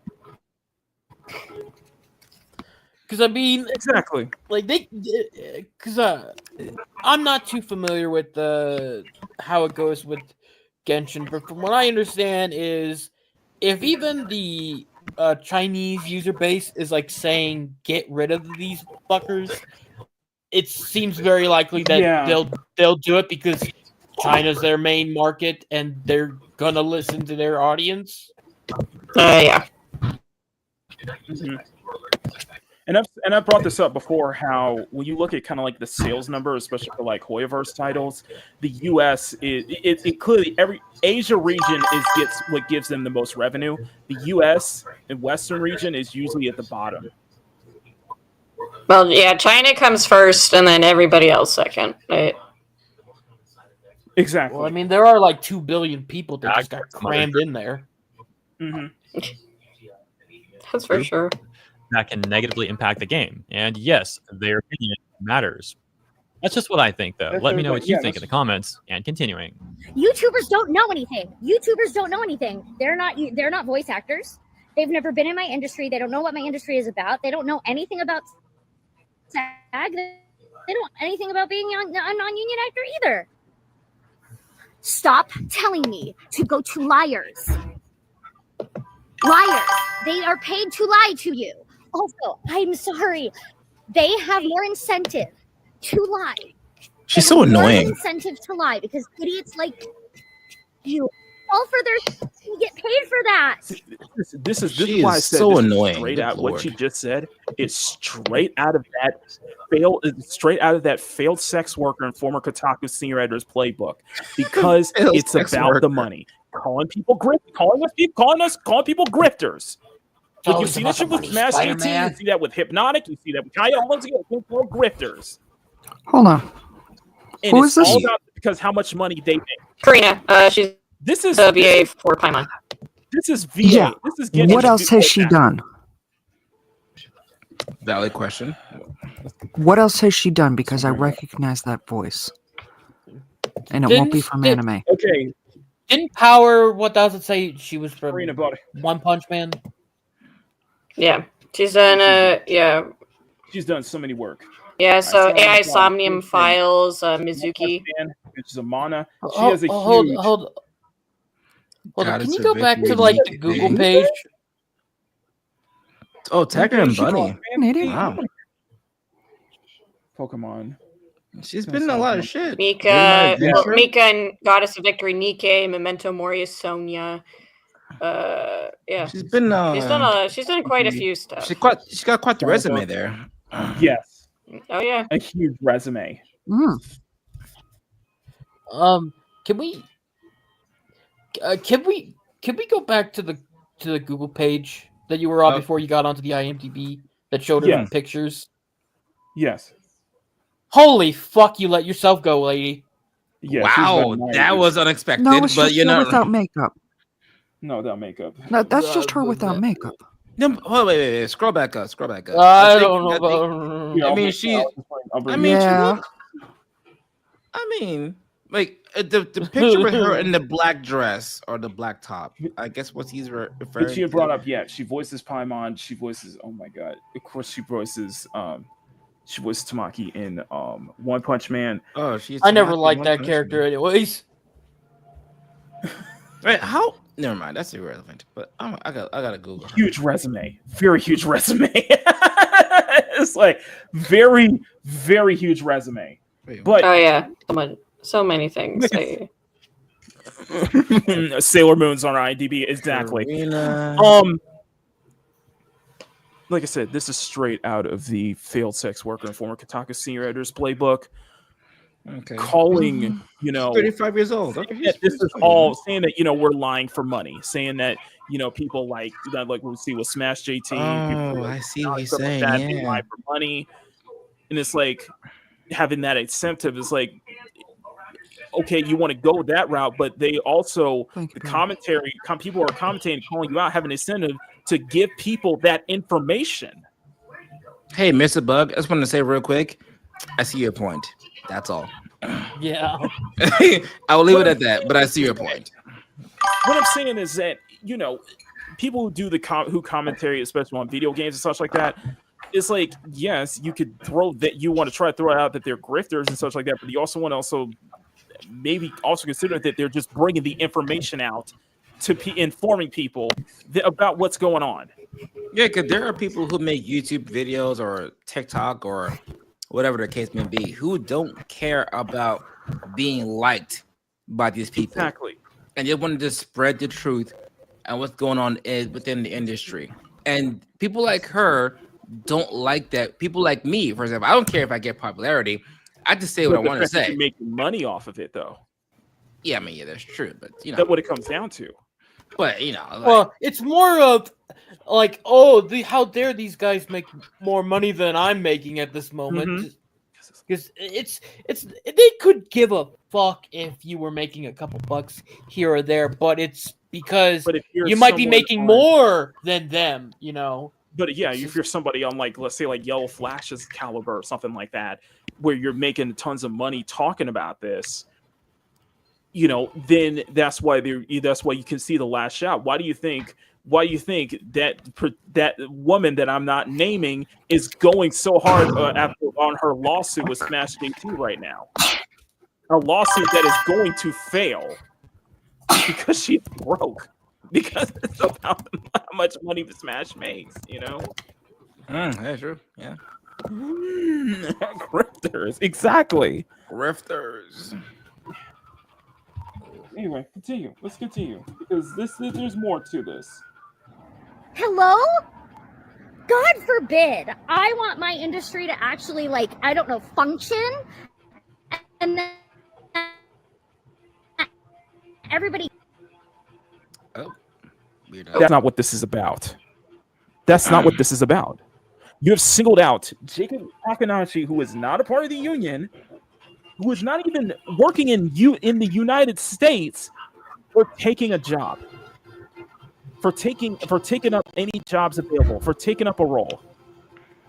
She's definitely ignoring that backlash against Jacob Takanashi, and she's like, "Oh yeah, no, we just want our industry to get better." It's like, how does picking on somebody for taking a role help your industry get better? Continue going after one person when it's revealed that she is just as much as a hypocrite. You think for being a voice actor, she'd have a better people script. who disagree with the actions that have been going on from the SAG-AFTRA VAs, like idiots and liars, probably not going to help things.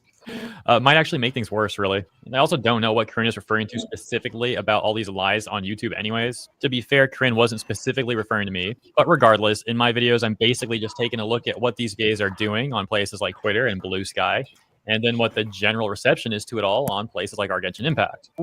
Which, spoiler alert, we will also be doing in this video after we get through it. And that's another thing to keep in mind, is because why she's going after it, because when you use social media, when you're making public outbursts like that, you don't think that's going to be archived? You don't think that's not going to be archived? You don't think that people are going to record that and people are going to bring that up? Especially if someone of your caliber? This is why I say that ultimately social media was a mistake. In the ultimate case, social media has done some good, but it seems to have done more harm than good, though. Mm-hmm. Because when it comes to celebrities, when it comes to people who have lots of experience, people we look up to, and they make these outbursts like this, they get blowback. You got blowback, and what did you do? Fly off the TikTok, fly off to Blue Sky, go after YouTubers who are just pointing it out. Who are just showing you, basically showing the mirror and telling you, hey, what you're saying is why you're getting so much blowback. Did you ever think about what you're saying sometimes? That you're going full mask off and that people are seeing why you're having a meltdowns over tantrums and meltdowns, and why a lot of the Genshin VAs are having these kind of meltdowns, and this kind of what do we call, what's it called now? Crash outs. I think that's the term. These kind of crash outs It's because they're seeing what's going on. That you're actually lying to people in a way. So you're just having that incentive to lie to people. Well, it's the same can be said for you. Because that's not what this whole thing is. Everything that Corinne has to say here. So once again, let's continue. I think there's only like 30 seconds or so left.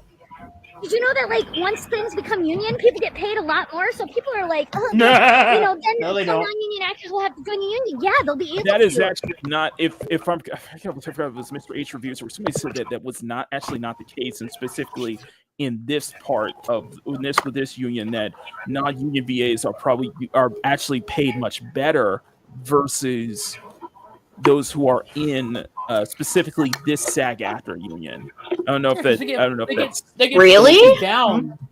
Wait, Wow. so with union they That's get what paid I heard. health I don't know. benefits and stuff like that, right? If I'm not mistaken. Yeah, Yeah, it So doesn't if make any sense to me, but right. Right. I might So be if wrong on the that union, one, you're but- getting benefits, you're getting stuff for your family, whatever the case may be, right? Dental, all that crap, right? That's what they're fighting for, essentially. But if you're not getting a union, they typically would pay you more because instead of paying you $50 an hour if you were on a Right. union, right? Because they're gonna take money from you to pay for other crap. If you're ununionized, they pay you, example, $80 an hour. It's an example. I don't know. Now I could be Right. wrong. I could be wrong. Mhm. But maybe if you're talking about financially, maybe not. But I don't know what she's fighting. I don't like what's happening like that, so. This was supposed to be what their little cover up was protections against AI use, because that's what the original Screen, and because understand what SAG-AFTRA is the Screen Actors Guild. Well, yeah. And you guys remember last year that do you remember that whole protest? Remember that whole strike? I remember that. Yeah. SAG-AFTRA strike in the Yep. and the entertainment industry. Oh, good times. That's good the times. same union. Agreed. That's the same. Yeah, union. and for all their blundering and yelling, they all it still happen regardless. The AI protection thing, it's just now they get a little cut of the Yeah, they get a pie. bigger pie. Yeah, that's what it comes down to. Right. So yeah, it's the same thing. SAG-AFTRA, and SAG-AFTRA has been ripped to shreds over this too. Every post they've been making, because it's all reflections of that. That if you guys remember that whole strike that they had last year, Hollywood shut down. Basically, the whole Hollywood shut down because of AI use and stuff like that. Yeah, that's the same union. It's just that this is a bigger cover up because you're single-handedly going after, because they're going after one single person for taking up a role. Got you. Oh, wait. Real quick, fam. I got to bug out real quick. I got to get out of here. Thanks for having me. Mama, thanks for the event. Maki, thanks for hosting me as always. Always, Bro, baby. you are always awesome. See ya. Thanks to the panel. Hello, Kitty, Mr. Bug, of course, Sean. You guys are All right, always man. fucking awesome. I appreciate y'all. And chat, you guys are awesome. I'm going to see y'all next time. Love you, brother. All right, Yeah, man. you too, brother. Bye. See you. Yeah. Later, guys. Dante's not the subscribe- only one that has to dip. Oh, okay, Exactly, okay. exactly. So we'll wrap this up real quick. If you guys are not subscribed to Dante, if you guys are not subscribed to Mom Bear, please subscribe to all these channels, please. Please, everyone in this pad, please subscribe to all these channels. Okay. Bye, guys. See you. One love. So, there are options that the union has to help pay for those things. There are options to help people pay Later, for y'all. the union dues within SAG, but you don't know that. Oh, do you need to bounce about here as well, Mom Bear? Yeah, I need to bounce too. Okay. So you got All right, anything? Do you have Mom anything you wanna? Do you have anything you want to promote before you? You say out No, I'm probably gonna be playing it pretty quiet this week. I might join Sticks Boy with who's going to be doing a Doctor Who watch along part. Okay. And discussion, but again, anywhere I wind up being, it's going to be you're going to see it in my my community tab. So if you're not following me, you're gonna miss Please it. do so. and hopefully you'll be here in full. Hope you're here in full for next Sunday. Okay. Hopefully. Yes, I'll be here full Sunday. Okay. All right. Yeah. Mama Bear, thank you so much, guys. Ladies and gentlemen, Mama Bear, please subscribe to her. That is my wonderful co-host of this very show. So, okay, I'm glad we were able to get you. I'm glad we were able to get at least an hour with you. Yeah. Sorry, I couldn't give you more, but I do have a lot of stuff I need to work on. No, absolutely. Okay. So, guys, catch y'all later. So much. We'll see you next Sunday. We're back here, of course. Next Sunday. All right. Yes, ladies and gentlemen, Mama Bear, please, if you guys can show her some love, some support, please follow her on Twitter, her socials, everywhere, and she will, of course, be back here on the Sexy Sunday Afternoon Show on YouTube next Sunday. So, okay. Love you. Later. Yeah. There you go.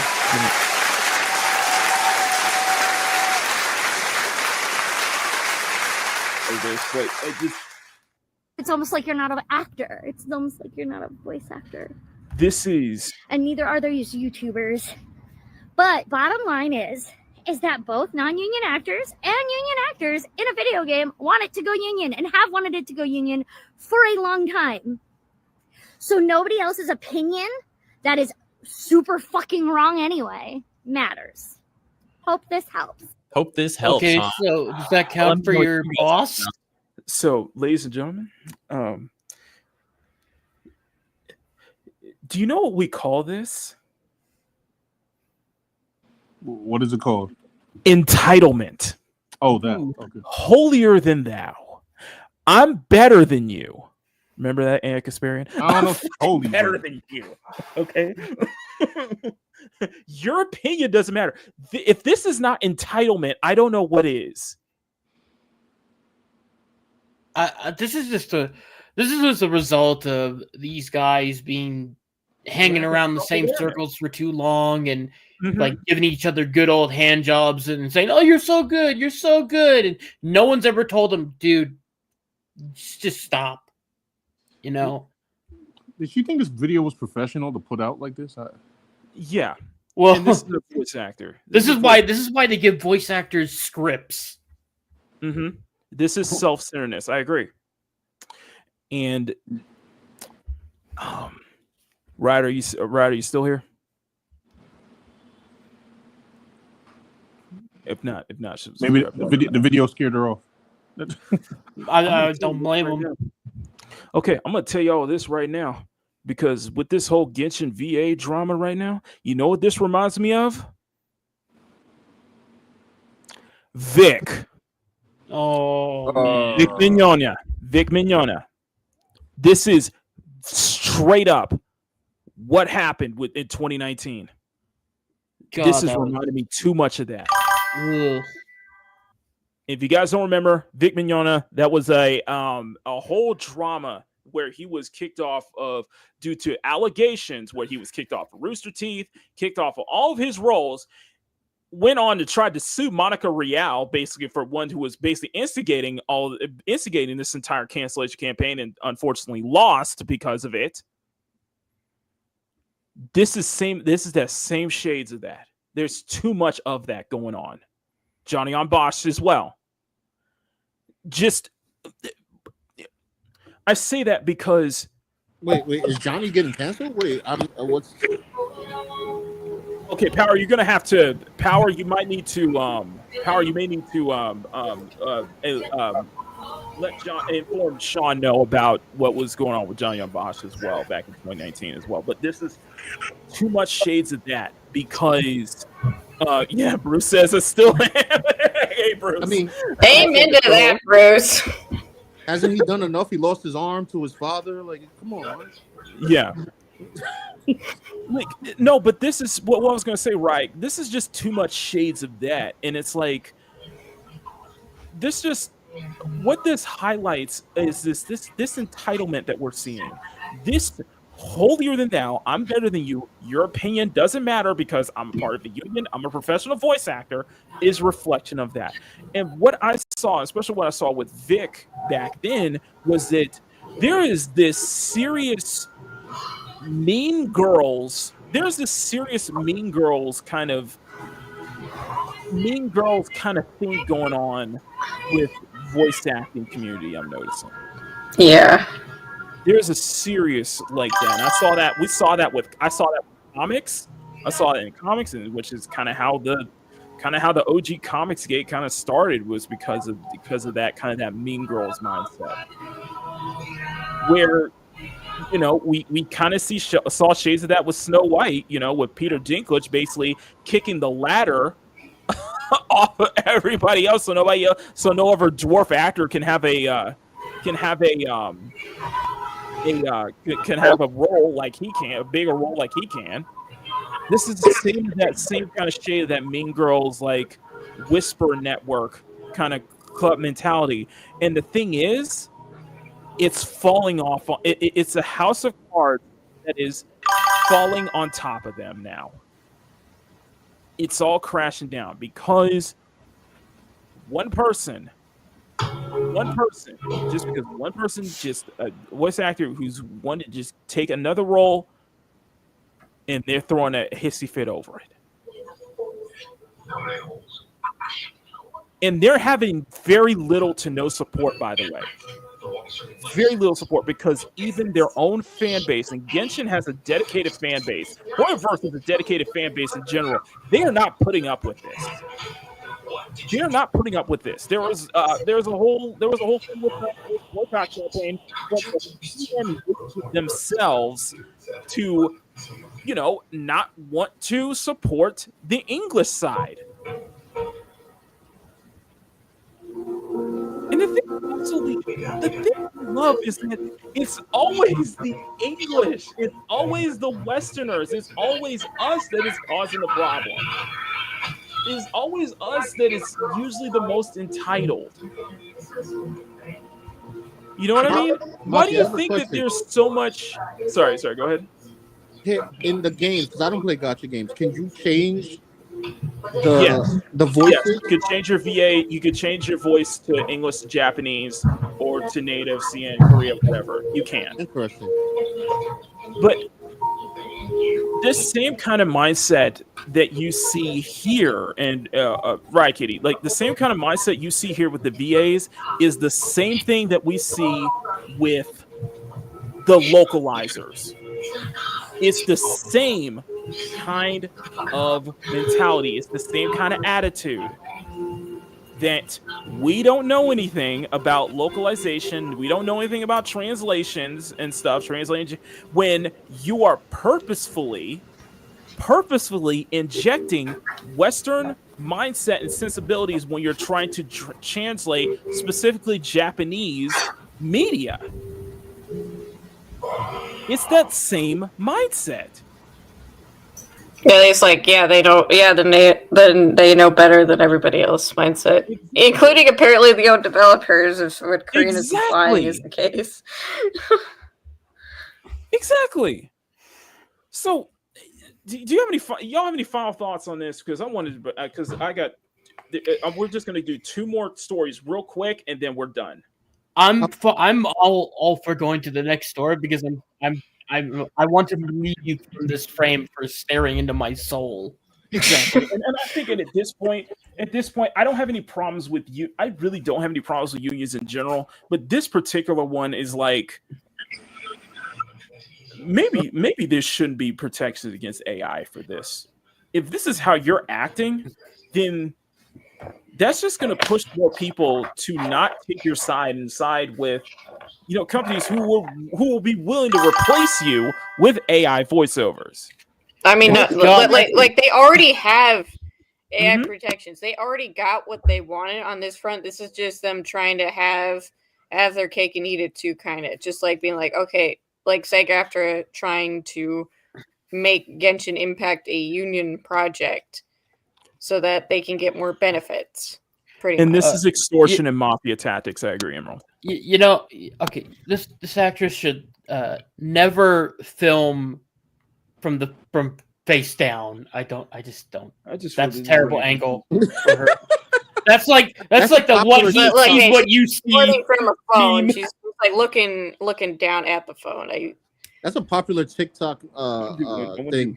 Also, like having the face too close to the phone too. Also, I'm gonna do this one real quick here. Oh yeah. I'm gonna do this one real quick here. This is just a quick art square here. So, you have this beautiful piece of Mirko from My Hero Academia, and they got of course this artist got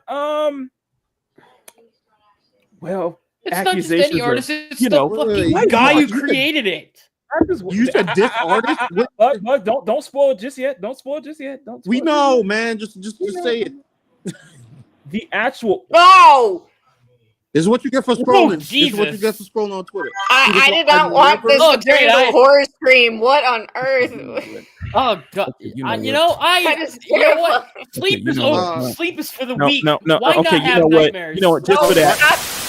Okuyasu, I heard it as clear as day. This sick fuck said the N-word. I just remembered I have a meeting at 8:30. Racist! Mr. Bug and Riot Kitty, I just want to let you know that Maki owes us compensation for seeing it. What do you want as compensation? You gotta play Dustborn, brother. What you talking? Play what? Oh god, no. No. You can't do that. You're gonna kill him. You make him play Dustborn. You're gonna kill him, and I'm not gonna get my goddamn variant cover. I'm sorry, Sean. You want to say that again, please? Sir, that was like that was like seeing that was like watching Bamboozled again. I'm sorry. What did you want? Sorry, you didn't answer my question. What did you want as compensation? What was that again? No, actually, Dustborn is too light of a compensation. I gotta think of another game. But don't worry, I'll think of one. Dustborn is compensation. Yeah. My compensation is you have to play the 100-line Last Defense Academy. Sorry about that. Oh, there he is, Sean. There he is. Sorry about that. Oh, sorry. That must have happened. I don't know. Your suffering shall feed my Are you turning him into a content farm? Is that it?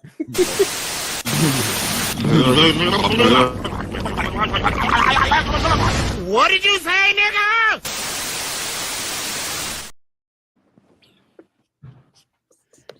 Could have been worse. I could have said avowed.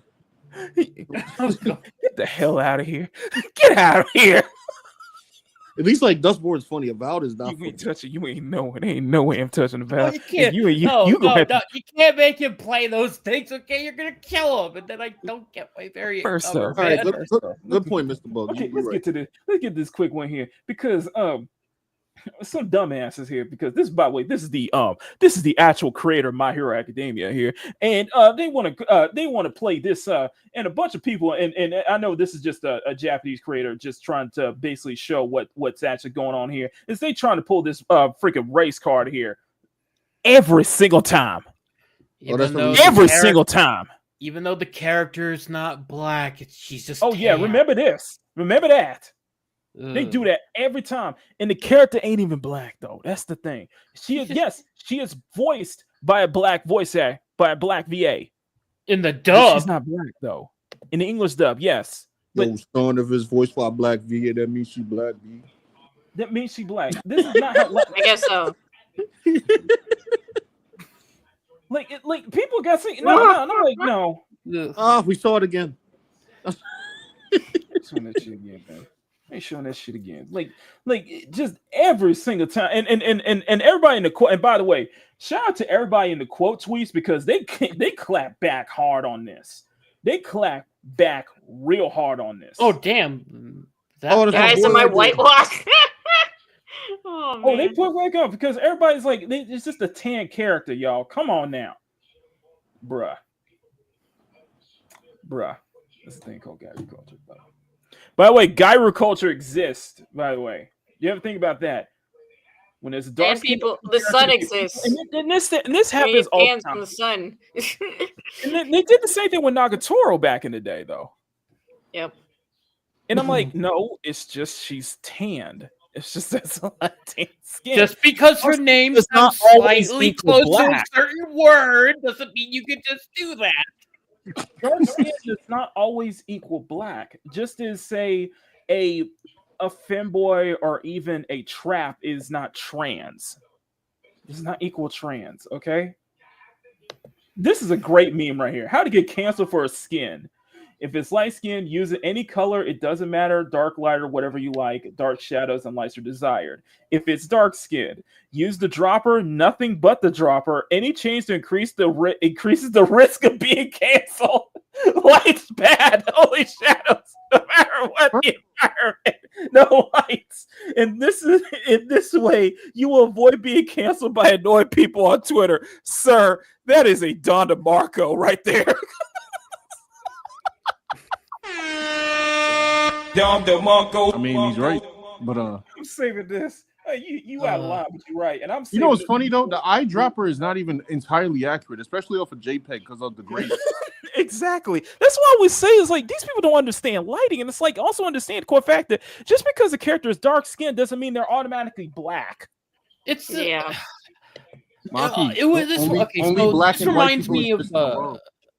this reminds me of a similar thing that occurred a while back, a couple weeks ago, and this wasn't even like a creator or anything. This was just some person that was a fan of Batman and Catwoman, and he had this like picture of the two of them together, this very romantic kind of setting, and some jackass was like, "No, you whitewashed Catwoman," and did like the shitty vandal edit, and it was like, what the fuck, dude? Yep, this meme is perfect. This is always a perfect meme every time. Nagatoro is a shining example of this. They do this every single time. Every single time. The usual mob are perpetually offended, quote unquote, anti-racist and hoodweebs. I forgot that's a term, hoodweebs. Hoodweebs? What? I've never heard that before. Yeah, it's a new term now, hoodweebs. I'm just thinking of like somebody like playing with anime figures and then with wearing a hood. You're like crying about whitewashing because the tanned Okinawan in Japan is base series isn't dark enough. Of course, they know more about MHA more than the mangaka himself. There's the question: whether the Japanese will stop creating tan beauties because we will allow African Americans to co-opt them as their own. Sir, that is excuse me. I'm sorry. That is a. I don't have a Hello Base department, but that is a Don DeMarco right there. Don DeMarco. I got a question. Did people not realize? Like, okay, when I saw the picture, right? It's every time, man. Oh, not art every fixtures. time. Art fixtures. Oh, I'm like, fuck off, man. Dude, they're like the pumpkin spice of artists. You let one drop in and they taint the whole fucking thing. It's like one 10 character. I'm like, no, make more 10 characters. Make more dark skin characters. Oh, we need representation, no, y'all. You're not black. Yeah, I see all the representation. You took the entire fucking plate of representation, dude. My favorite characters too, by the way. Damn well, exactly. I'm just saying. More 10 dark skin be exactly, Emerald. Thank you. But just because they ain't black, that doesn't mean they're black, though. Like, seriously. Okay, why the fuck is anyone assuming Piccolo is black? The fuck? Because he's bald. He's got a deep voice. By that logic, Patrick Stewart is black. He's an honorary brother. This meme right here. This meme right here is perfect. This meme right here. Put in any color line. This is why I say a lot of people don't understand what lighting is. Do you remember the Miles Morales thing? What was the Miles Morales? Refresh my memory, please. Okay, so it was okay. Let me before I state that, I will say when I saw the picture initially from the My Hero creator, personally to me, I was like, oh, that's a shade too light. But I understood what he was trying to do with the lighting, so I had no problem. Now the Miles Morales thing, right? Okay. It was a Japanese, or actually, I don't know if they're Japanese. They were Asian. It was Asian artists, really great artists. Okay. And they were doing a lot of Spider-Man Miles Morales fan art. Okay. They drew Miles dark skin. In one picture, Miles was kind of in an icy environment, and the skin had to be like lightened because of the environment. Yeah, I think I know what you're talking about. Because like there was like a ghostly gun thing pointed at him, and it was like Yes. the light of that was reflecting off of him. Right. Now, the artist has already drawn Miles darker because of the lighting. And anyway, they let this artist have it, and it was, I think this was like a year and a half ago, maybe 2 years almost. Yeah, so but I feel like this one is even worse because it was the actual creator of the manga. I'm like, even I personally, this is the actual series creator here, right? Even if I actually personally thought like, I probably might have made that a shade darker. Like, who am I to tell the creator of the freaking series what they can do with lighting? Keeps happening, man. It keeps happening, man. I don't know what to tell you, man. Just keeps happening. But we're going to end this. Oh, sorry. Go ahead. Go ahead. No, go ahead. No, this is why I made the last video, which, by the way, I got like 3 more videos coming up. Not on this topic, but where I was the one that blew up for you was the one that was talking about the artist who was blackwashing all the Dandadan characters. Oh yes, that first one. And that got the voice actor in trouble too, because one of the voice actors of Dandadan got in trouble for that shit too. But I'm like, if people so mad about their representation, go create some characters. Exactly. Like, entertainment is so trash right now. We literally have to wait like, huh? Sorry, I didn't mean to. Sorry, go ahead. No, that I'm would like, require creativity on their part. They can't. Oh, true. No, you're right. I'm just like, guys, there is a literal gap in entertainment right now where the only time you get something that's fire is like once every like 3 months, maybe, which means you can now create new things. So go make it. But like you said, that would require creativity. That would require creativity. I agree. That's what my video was for. I'm like, guys, if you want like representation in Black, Spanish, whatever, like go make it. Like, it's easy. Here, I'll show you how to do it. It's done. Of course, that last video I didn't blow up anyway, but whatever. No. These people No, annoy me, it's man. just easier to grab the paint tool and the paint bucket, splash it over someone else's work, and go, "This is ours now." No, it doesn't make any sense, and it's always and it just the thing is, I'm bringing this up because this happens this happens every single time, and I'm like, at some point, y'all got to stop. At some point, y'all need to actually have a good sense, some common sense here, and understand there's a major difference, man. I have a deeper question for people that complain about this so much. Is their life that empty that a skin color of a fictional character matters this much to them that they gotta threaten and dox people? I'm not saying they threaten and dox this artist. Let's put the same token too. We can also say that same token when it comes to blackwashing. When it comes to race swaps, the same mentality can be said for the race swaps. Yeah. Same way. I just don't know why it's that important. I switched my profile picture to Brianna because Brianna is a Black character. Brianna is actually inspired by Mirako, and Brianna is half Nigerian and half Okinawan. Actually, yeah. Half Japanese. I'm just saying. It just so happens I'm a white man. I'm Dante. So. I got both of you raised up. I'm pink. Uh-oh. Exactly. No, I am blue. I don't know what that gets me.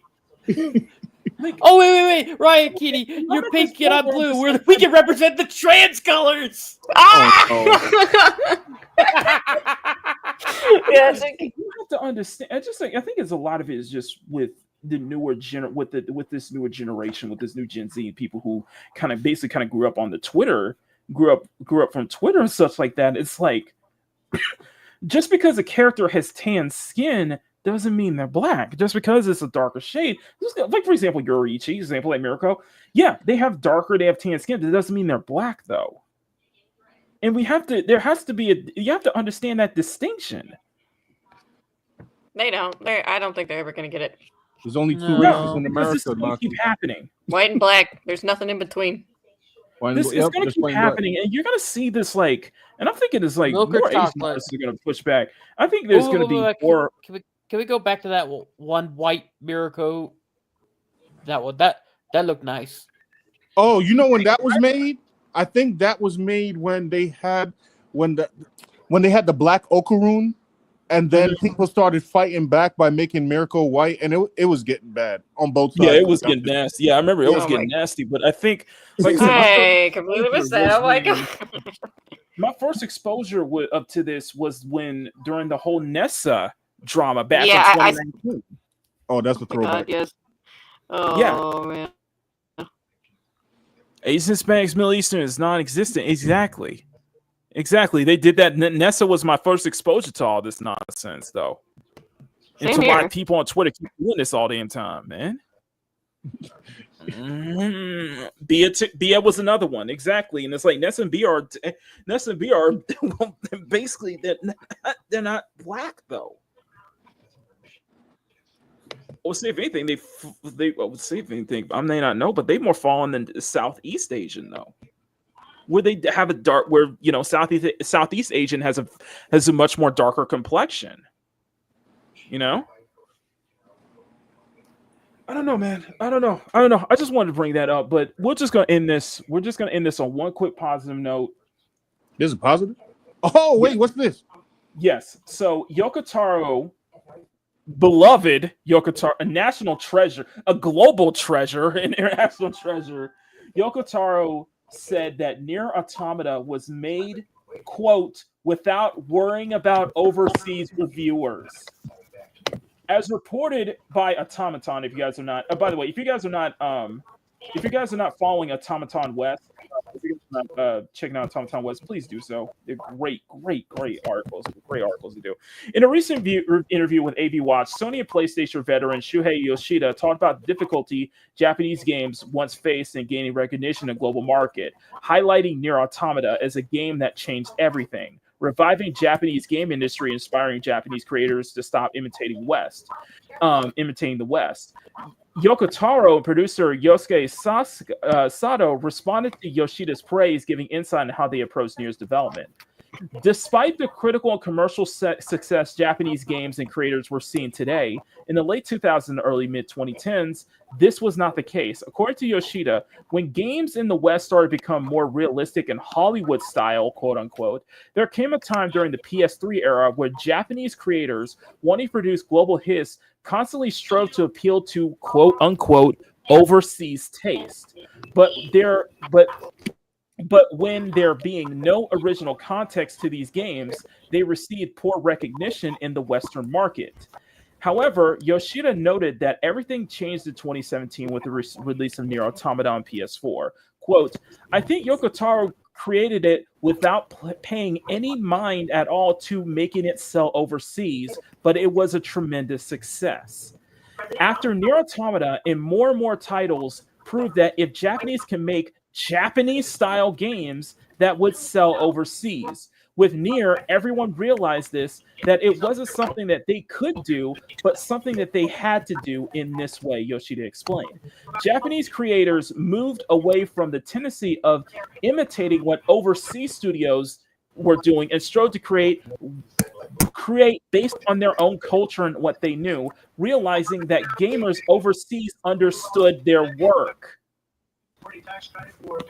I'm saying this out loud. I'm saying this loudly to understand the point, basically. I think that the Japanese game industry revived after Nier so much that you could talk about pre-Nier and post-Nier era. Simply put, I think it was a title that made everyone want to pursue Japanese-style games, Yoshida commented. Over on X, Yoko Taro thanked Yoshida's praise. However, it was noted that Nier Automata's producer, Yosuke Saito, who ordered him to make a game that targets the Japanese market without worrying about overseas reviewers, that, sir, is 100% bona fide Don DeMarco here. And you know who else said that similar sentiment recently? Sakurai said recently that he thinks that, Japanese developers need to start making games for Japanese audiences and not worry so heavy on trying to appeal to the overseas market. Yeah, or more precisely, Yoko Taro adds, I remember being told something like, Yoko, you can't make games for overseas, at least try to make them for Japan. Yoko said some strong words like ordered and added a self-deprecating note to his retelling of what happened. But the near producer Sato responded to correct him a bit, commenting, "What I said about that at that time went more like this: since we're Japanese people, there's no need to go out of our way to cater to people overseas. Surely we'll be able to attract at least 1 million players among all the people out there who genuinely want to play a Japanese game made by a Japanese person, and the one and only Yoko Taro." Well, I mean, yeah, that's that was the whole thing. That's the way to go about it. Like, what do you think? You know, I mean, it doesn't just expand to just the games. I mean, like Tokusatsu stuff, like Kamen Rider and Super Sentai, they are strictly a Japanese, market, but other people from all over the world can enjoy it. Dragon Ball, another prime example. It was made in Japan. That's true, yeah. Japan, but everybody loves it. Even down in damn Mexico, they worship Dragon Ball like it's a religion. So you don't need to worry about we gotta market to the global. No, just keep to like where your base thing is, and if it's good, it don't matter where it's from. People are gonna like it. And they'll go into a general thing. People love anime for what it is, because that is content from a culture that is so different from ours, and yet we love it for what it is. I mean, like, why do you think people like Bollywood shit? Because it's content in that region, and it's so fucking insane.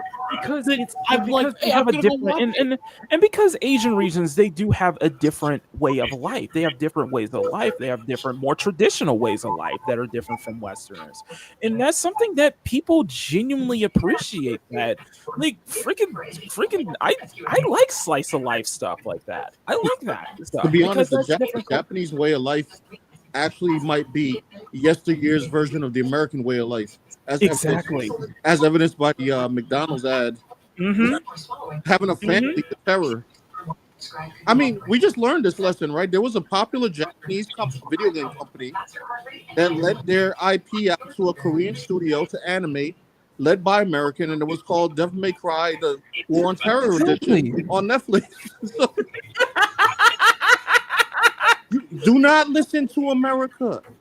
Do not West, man.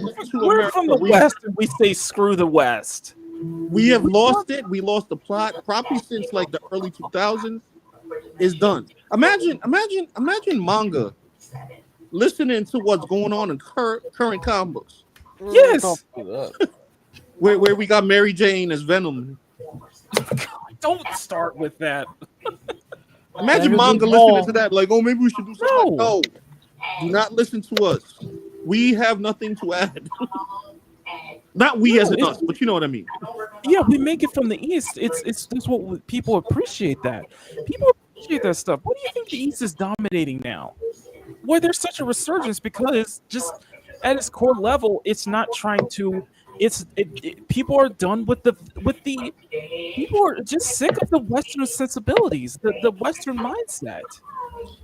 They're sick of the modern Western mindset. The modern Western mindset, because that brings in the censorship, that brings in the identity politics, that has to change, changing so much of the original content just so to fit our delicate, and I'm saying this seriously, delicate sensibilities. It's like, no,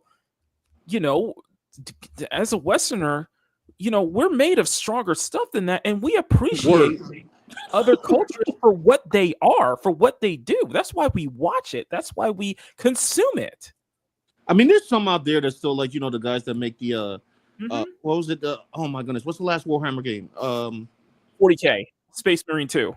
Space Marine 2, right? Space Marine 2, or like, the guys who make Doom, like they do not yield to sensitivity, and I appreciate that, The rest of these people, I don't know, man. It's just, and I'm not saying it to all on the Western. It's just a general sense. Like it's like 70%. People, yeah, here. People love the F out of Nier, man. Yeah, Nier was fantastic. Nier, it's so 2B has become a cultural icon. 2B has legitimately become a cultural icon. Yeah, like seriously. Nier crawled into my soul. Like it made me feel things, and not all of them were good. But I enjoyed the whole package that it was, like for what it was meant to be. Think of how many games. Think of how many games. Like, you know what? I'm gonna go look this up. All right, I gotta get going. So thanks, Makini, for having me on. All right. All right. Well, thank you so much, Riot Kitty, for filling in. Thank you so much. No problem. Was I a good substitute? Yes. Awesome. Okay, gentlemen, I'm gonna go down this list real quick. I'm gonna All go right, down see this ya. list real quick. Thank you so much. All right, ready, Kitty. I gotta go. Soul Calibur 6, Shadowbringers, Final Fantasy, Gravity Rush 2, Star Ocean, Fantasy Star, Naraka Blade Point, Nikke, Stellar Blade, which I think Stellar Blade is probably the best of the Nier collaborations. In my humble opinion, I think Stellar Blade's the best. Maki, when is what month does Rainbow Six Siege? Don't bring up Siege, man. Yeah, we ain't bringing up Siege though. What month does Stellar Blade hit PC again? It's June. Oh man, so it's about 2 months. You got just 2 months out, man. Just hold out for 2 more months, man. No, it's not that. I need this spaced out, bro. I gotta get Doom. I gotta get. I know, man. I know, man. I know. It's gonna be packed. Summer's gonna be packed, man. I'm getting it. Is that the same time that they're gonna add more outfit DLCs? Yes, Stellar Blade. Yes, the Nikke collab. Yep. At the same time, they're adding the Nikke collab. The PC release is gonna be on the same day.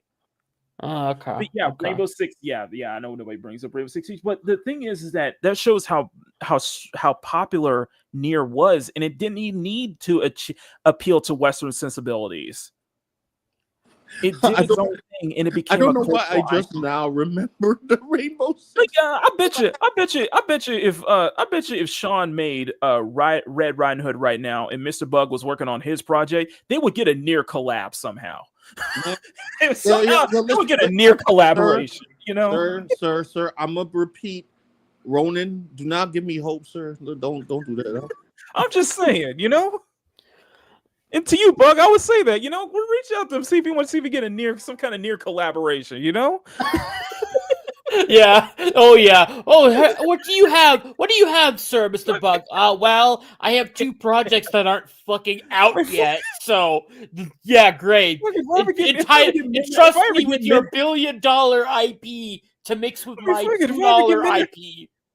If I ever get Midnight Rush off the ground, I'll probably get a Nier collaboration somehow.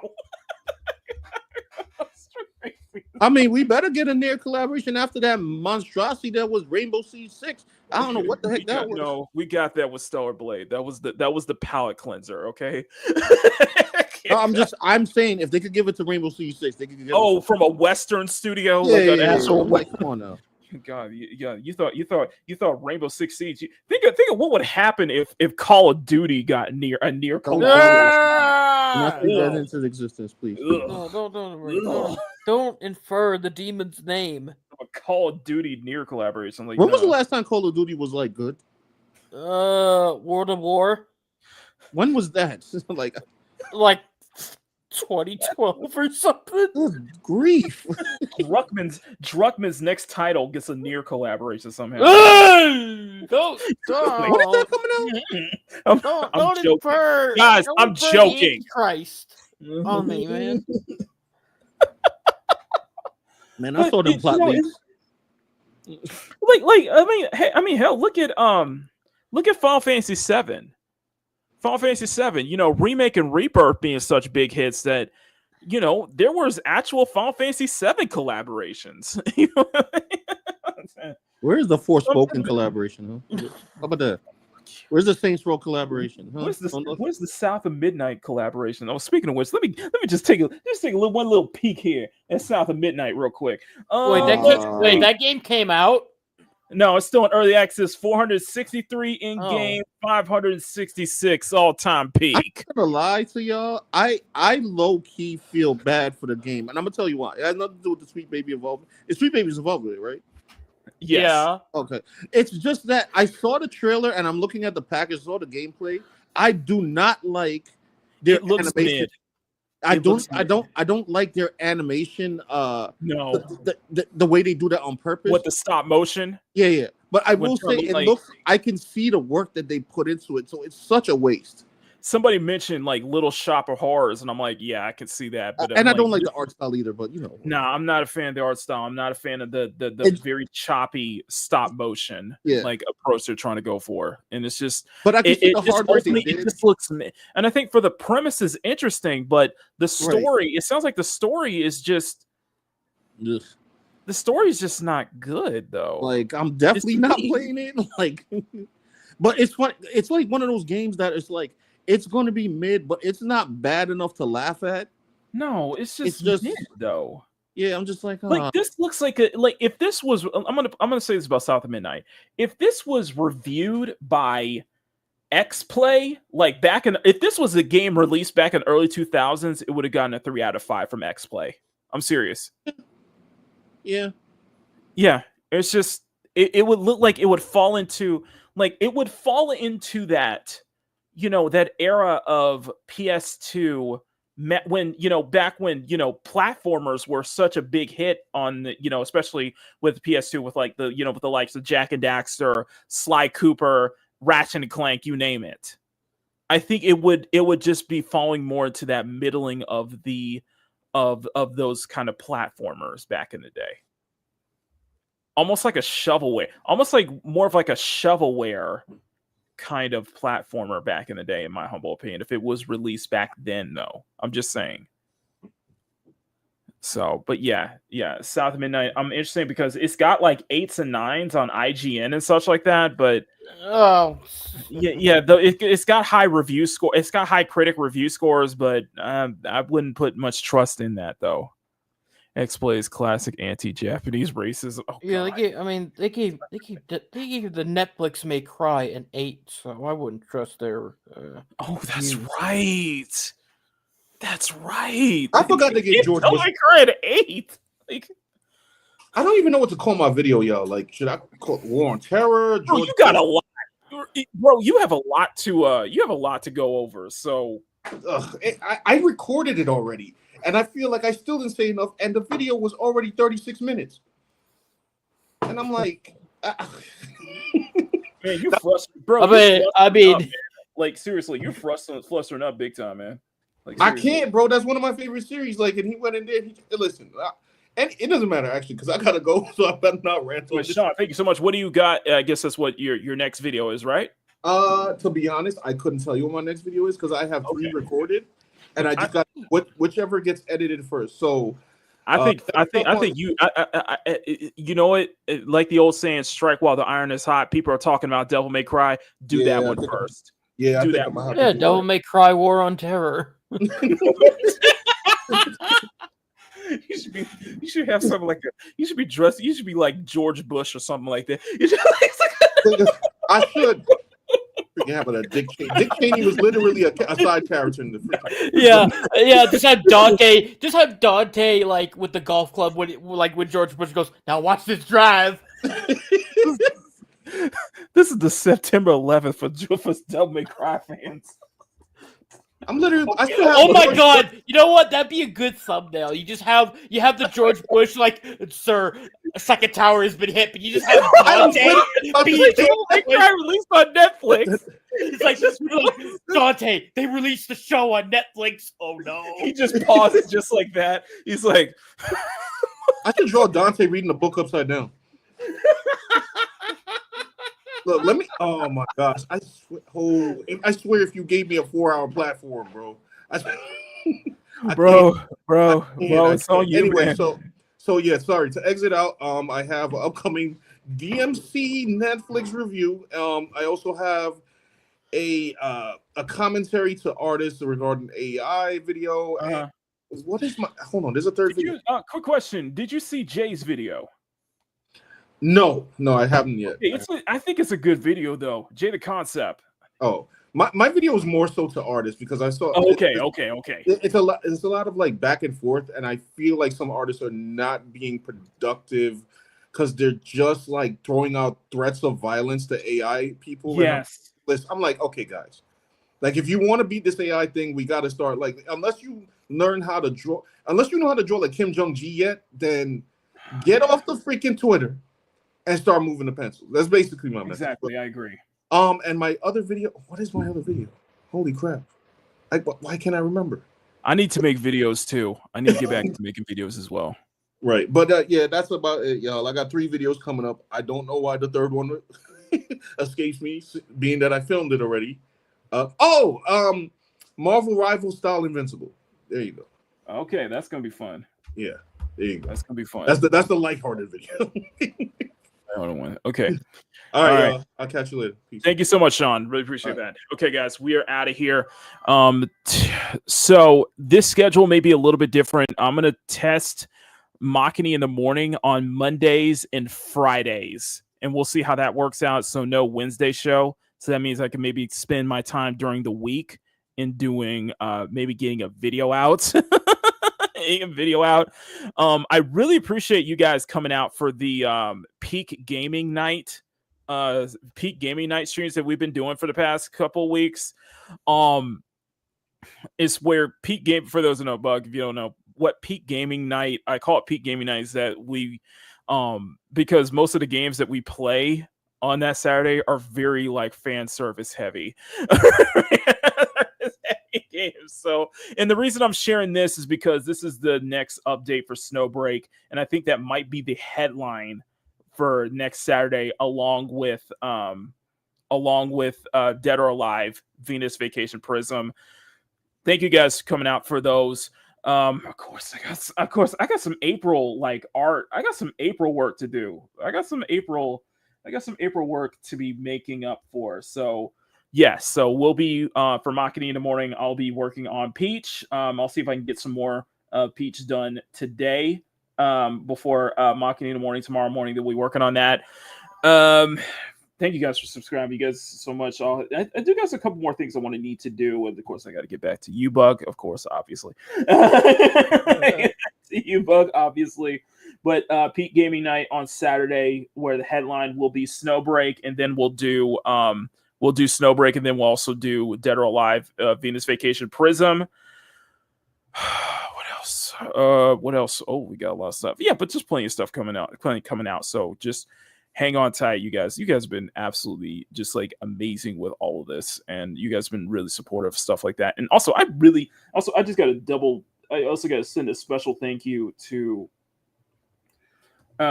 what I've been doing on Friday. What I've been doing on throughout this week, or throughout this past couple weeks. I have been so like. I have been so into Cyberpunk. If you guys don't know, like back in November, I got back into playing Cyberpunk again on PC, full mod support, and I have been playing it nonstop ever since. I'm probably gonna be playing more after I end this show.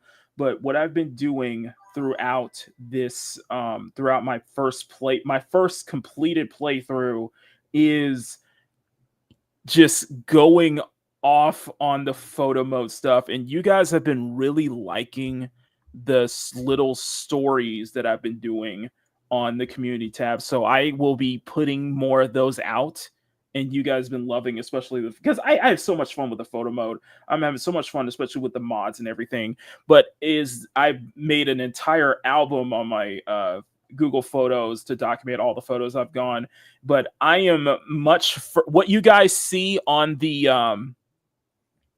what you guys see in the community tabs that I post every day, that is from much further back. What you guys are seeing, what I'm showing you guys right now, is how far I am in the current playthrough. I am at the very end of Phantom Liberty. So yeah, there's many more Cyberpunk photos that I will be posting. 2 out of 10. You can't romance Songbird. Not if you mod it, though. Just saying. But no, I've taken so many incredible, just so many like photos. I've had so much fun with this. So plenty of, if you guys, for those who have been loving the Cyberpunk posts that I've been doing, I got plenty more this week, and I'm not, and yeah, that just shows how further back, that just shows how far I am into the game. So yeah, you guys are gonna be in for a real treat. So plenty of Cyberpunk posts coming to the community tab all this week, but that is how far I am right now. I am at the very end of Phantom Liberty. Yes, Saya, who is my female V, which is based off Saya, of course, she chose to side with Reed, and now they're going to venture into what is arguably the scariest thing that I have experienced ever playing a video game, the somewhat damaged mission where it turns into alien isolation. Oh yeah, I am going to be taking so many photos of like Saya trying to run and hide from that freaking terrifying looking robot. That unkillable robot, basically. Yeah, my V didn't do that at his ending. Oh no, I did that, and that was my first experience. You know, the funny thing is, like, I did that whole somewhat damaged mission. When I first did that, I died like 3 times before I had to use before I had to end up using the guide. And here's the funny thing. I played that mission with the lights on, and I still got jump scares. Jump scares. I never tried that one. I just it was more of like for my version of V and the story I was going for. It didn't feel right to me to like betray Songbird like that, so I was like, nah, man, I can't do it.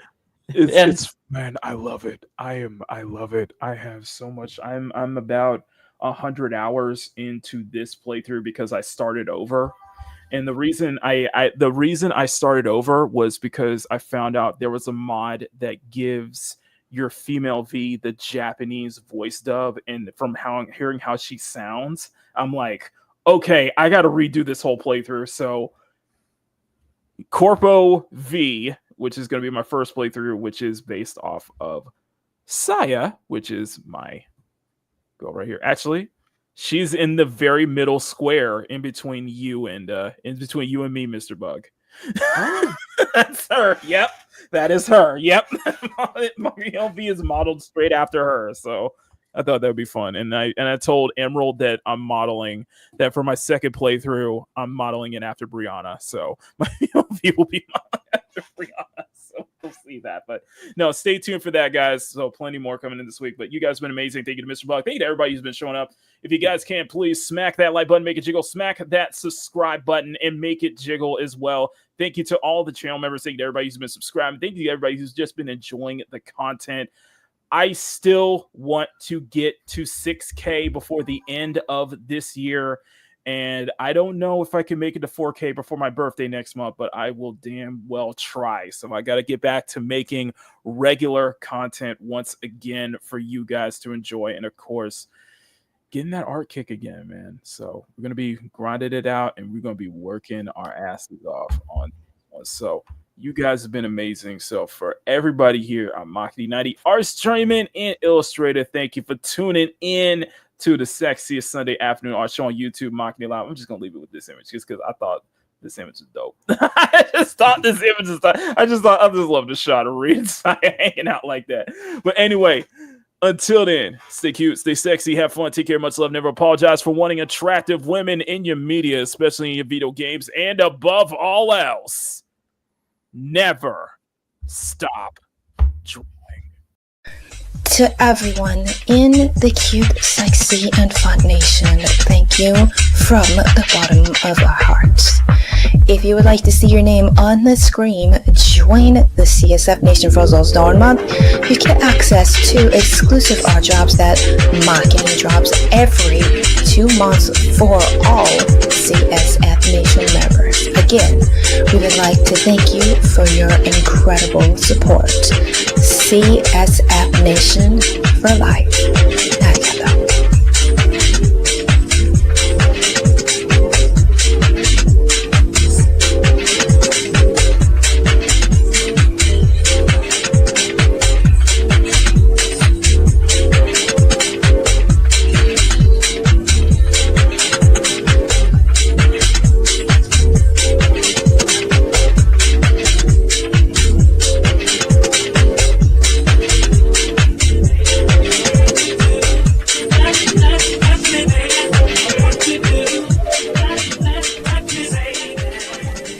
Thank you for tuning in to Makini Live, the sexiest Sunday afternoon art show on YouTube.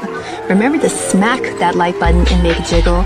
And make sure to share the stream out, everyone. The more eyes we get on the show, the better. Become a channel member for as low as $1 a month. You want to get access to some exclusive art goodies that Makini drops every 2 months for his channel members. And subscribe if you want to see more art content from us.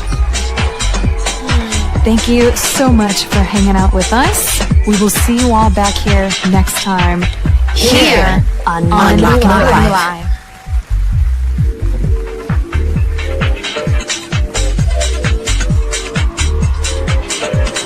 Makini Live is filmed before a live studio audience at Makini Studios in Arcadia Village's North Tower, right in the heart of Pacific City.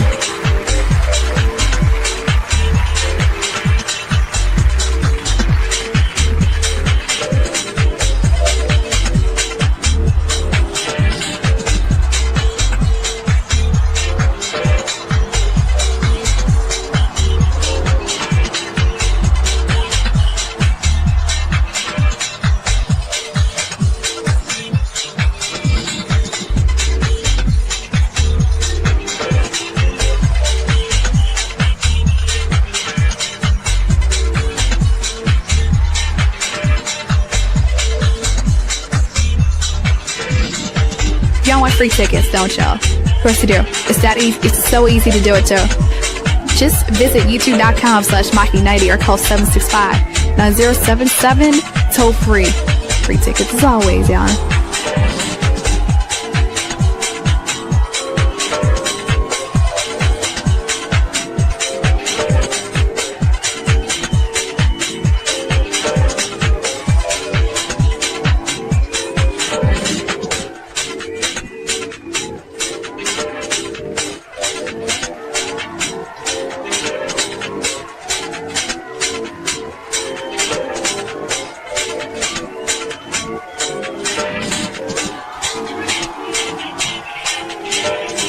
Makini Live is produced by Silver Knight Productions with Makini Jaws Productions in association with Inissa Locker Television and Makara Banks Entertainment, and is distributed by CSF Nation Domestic Television Distribution.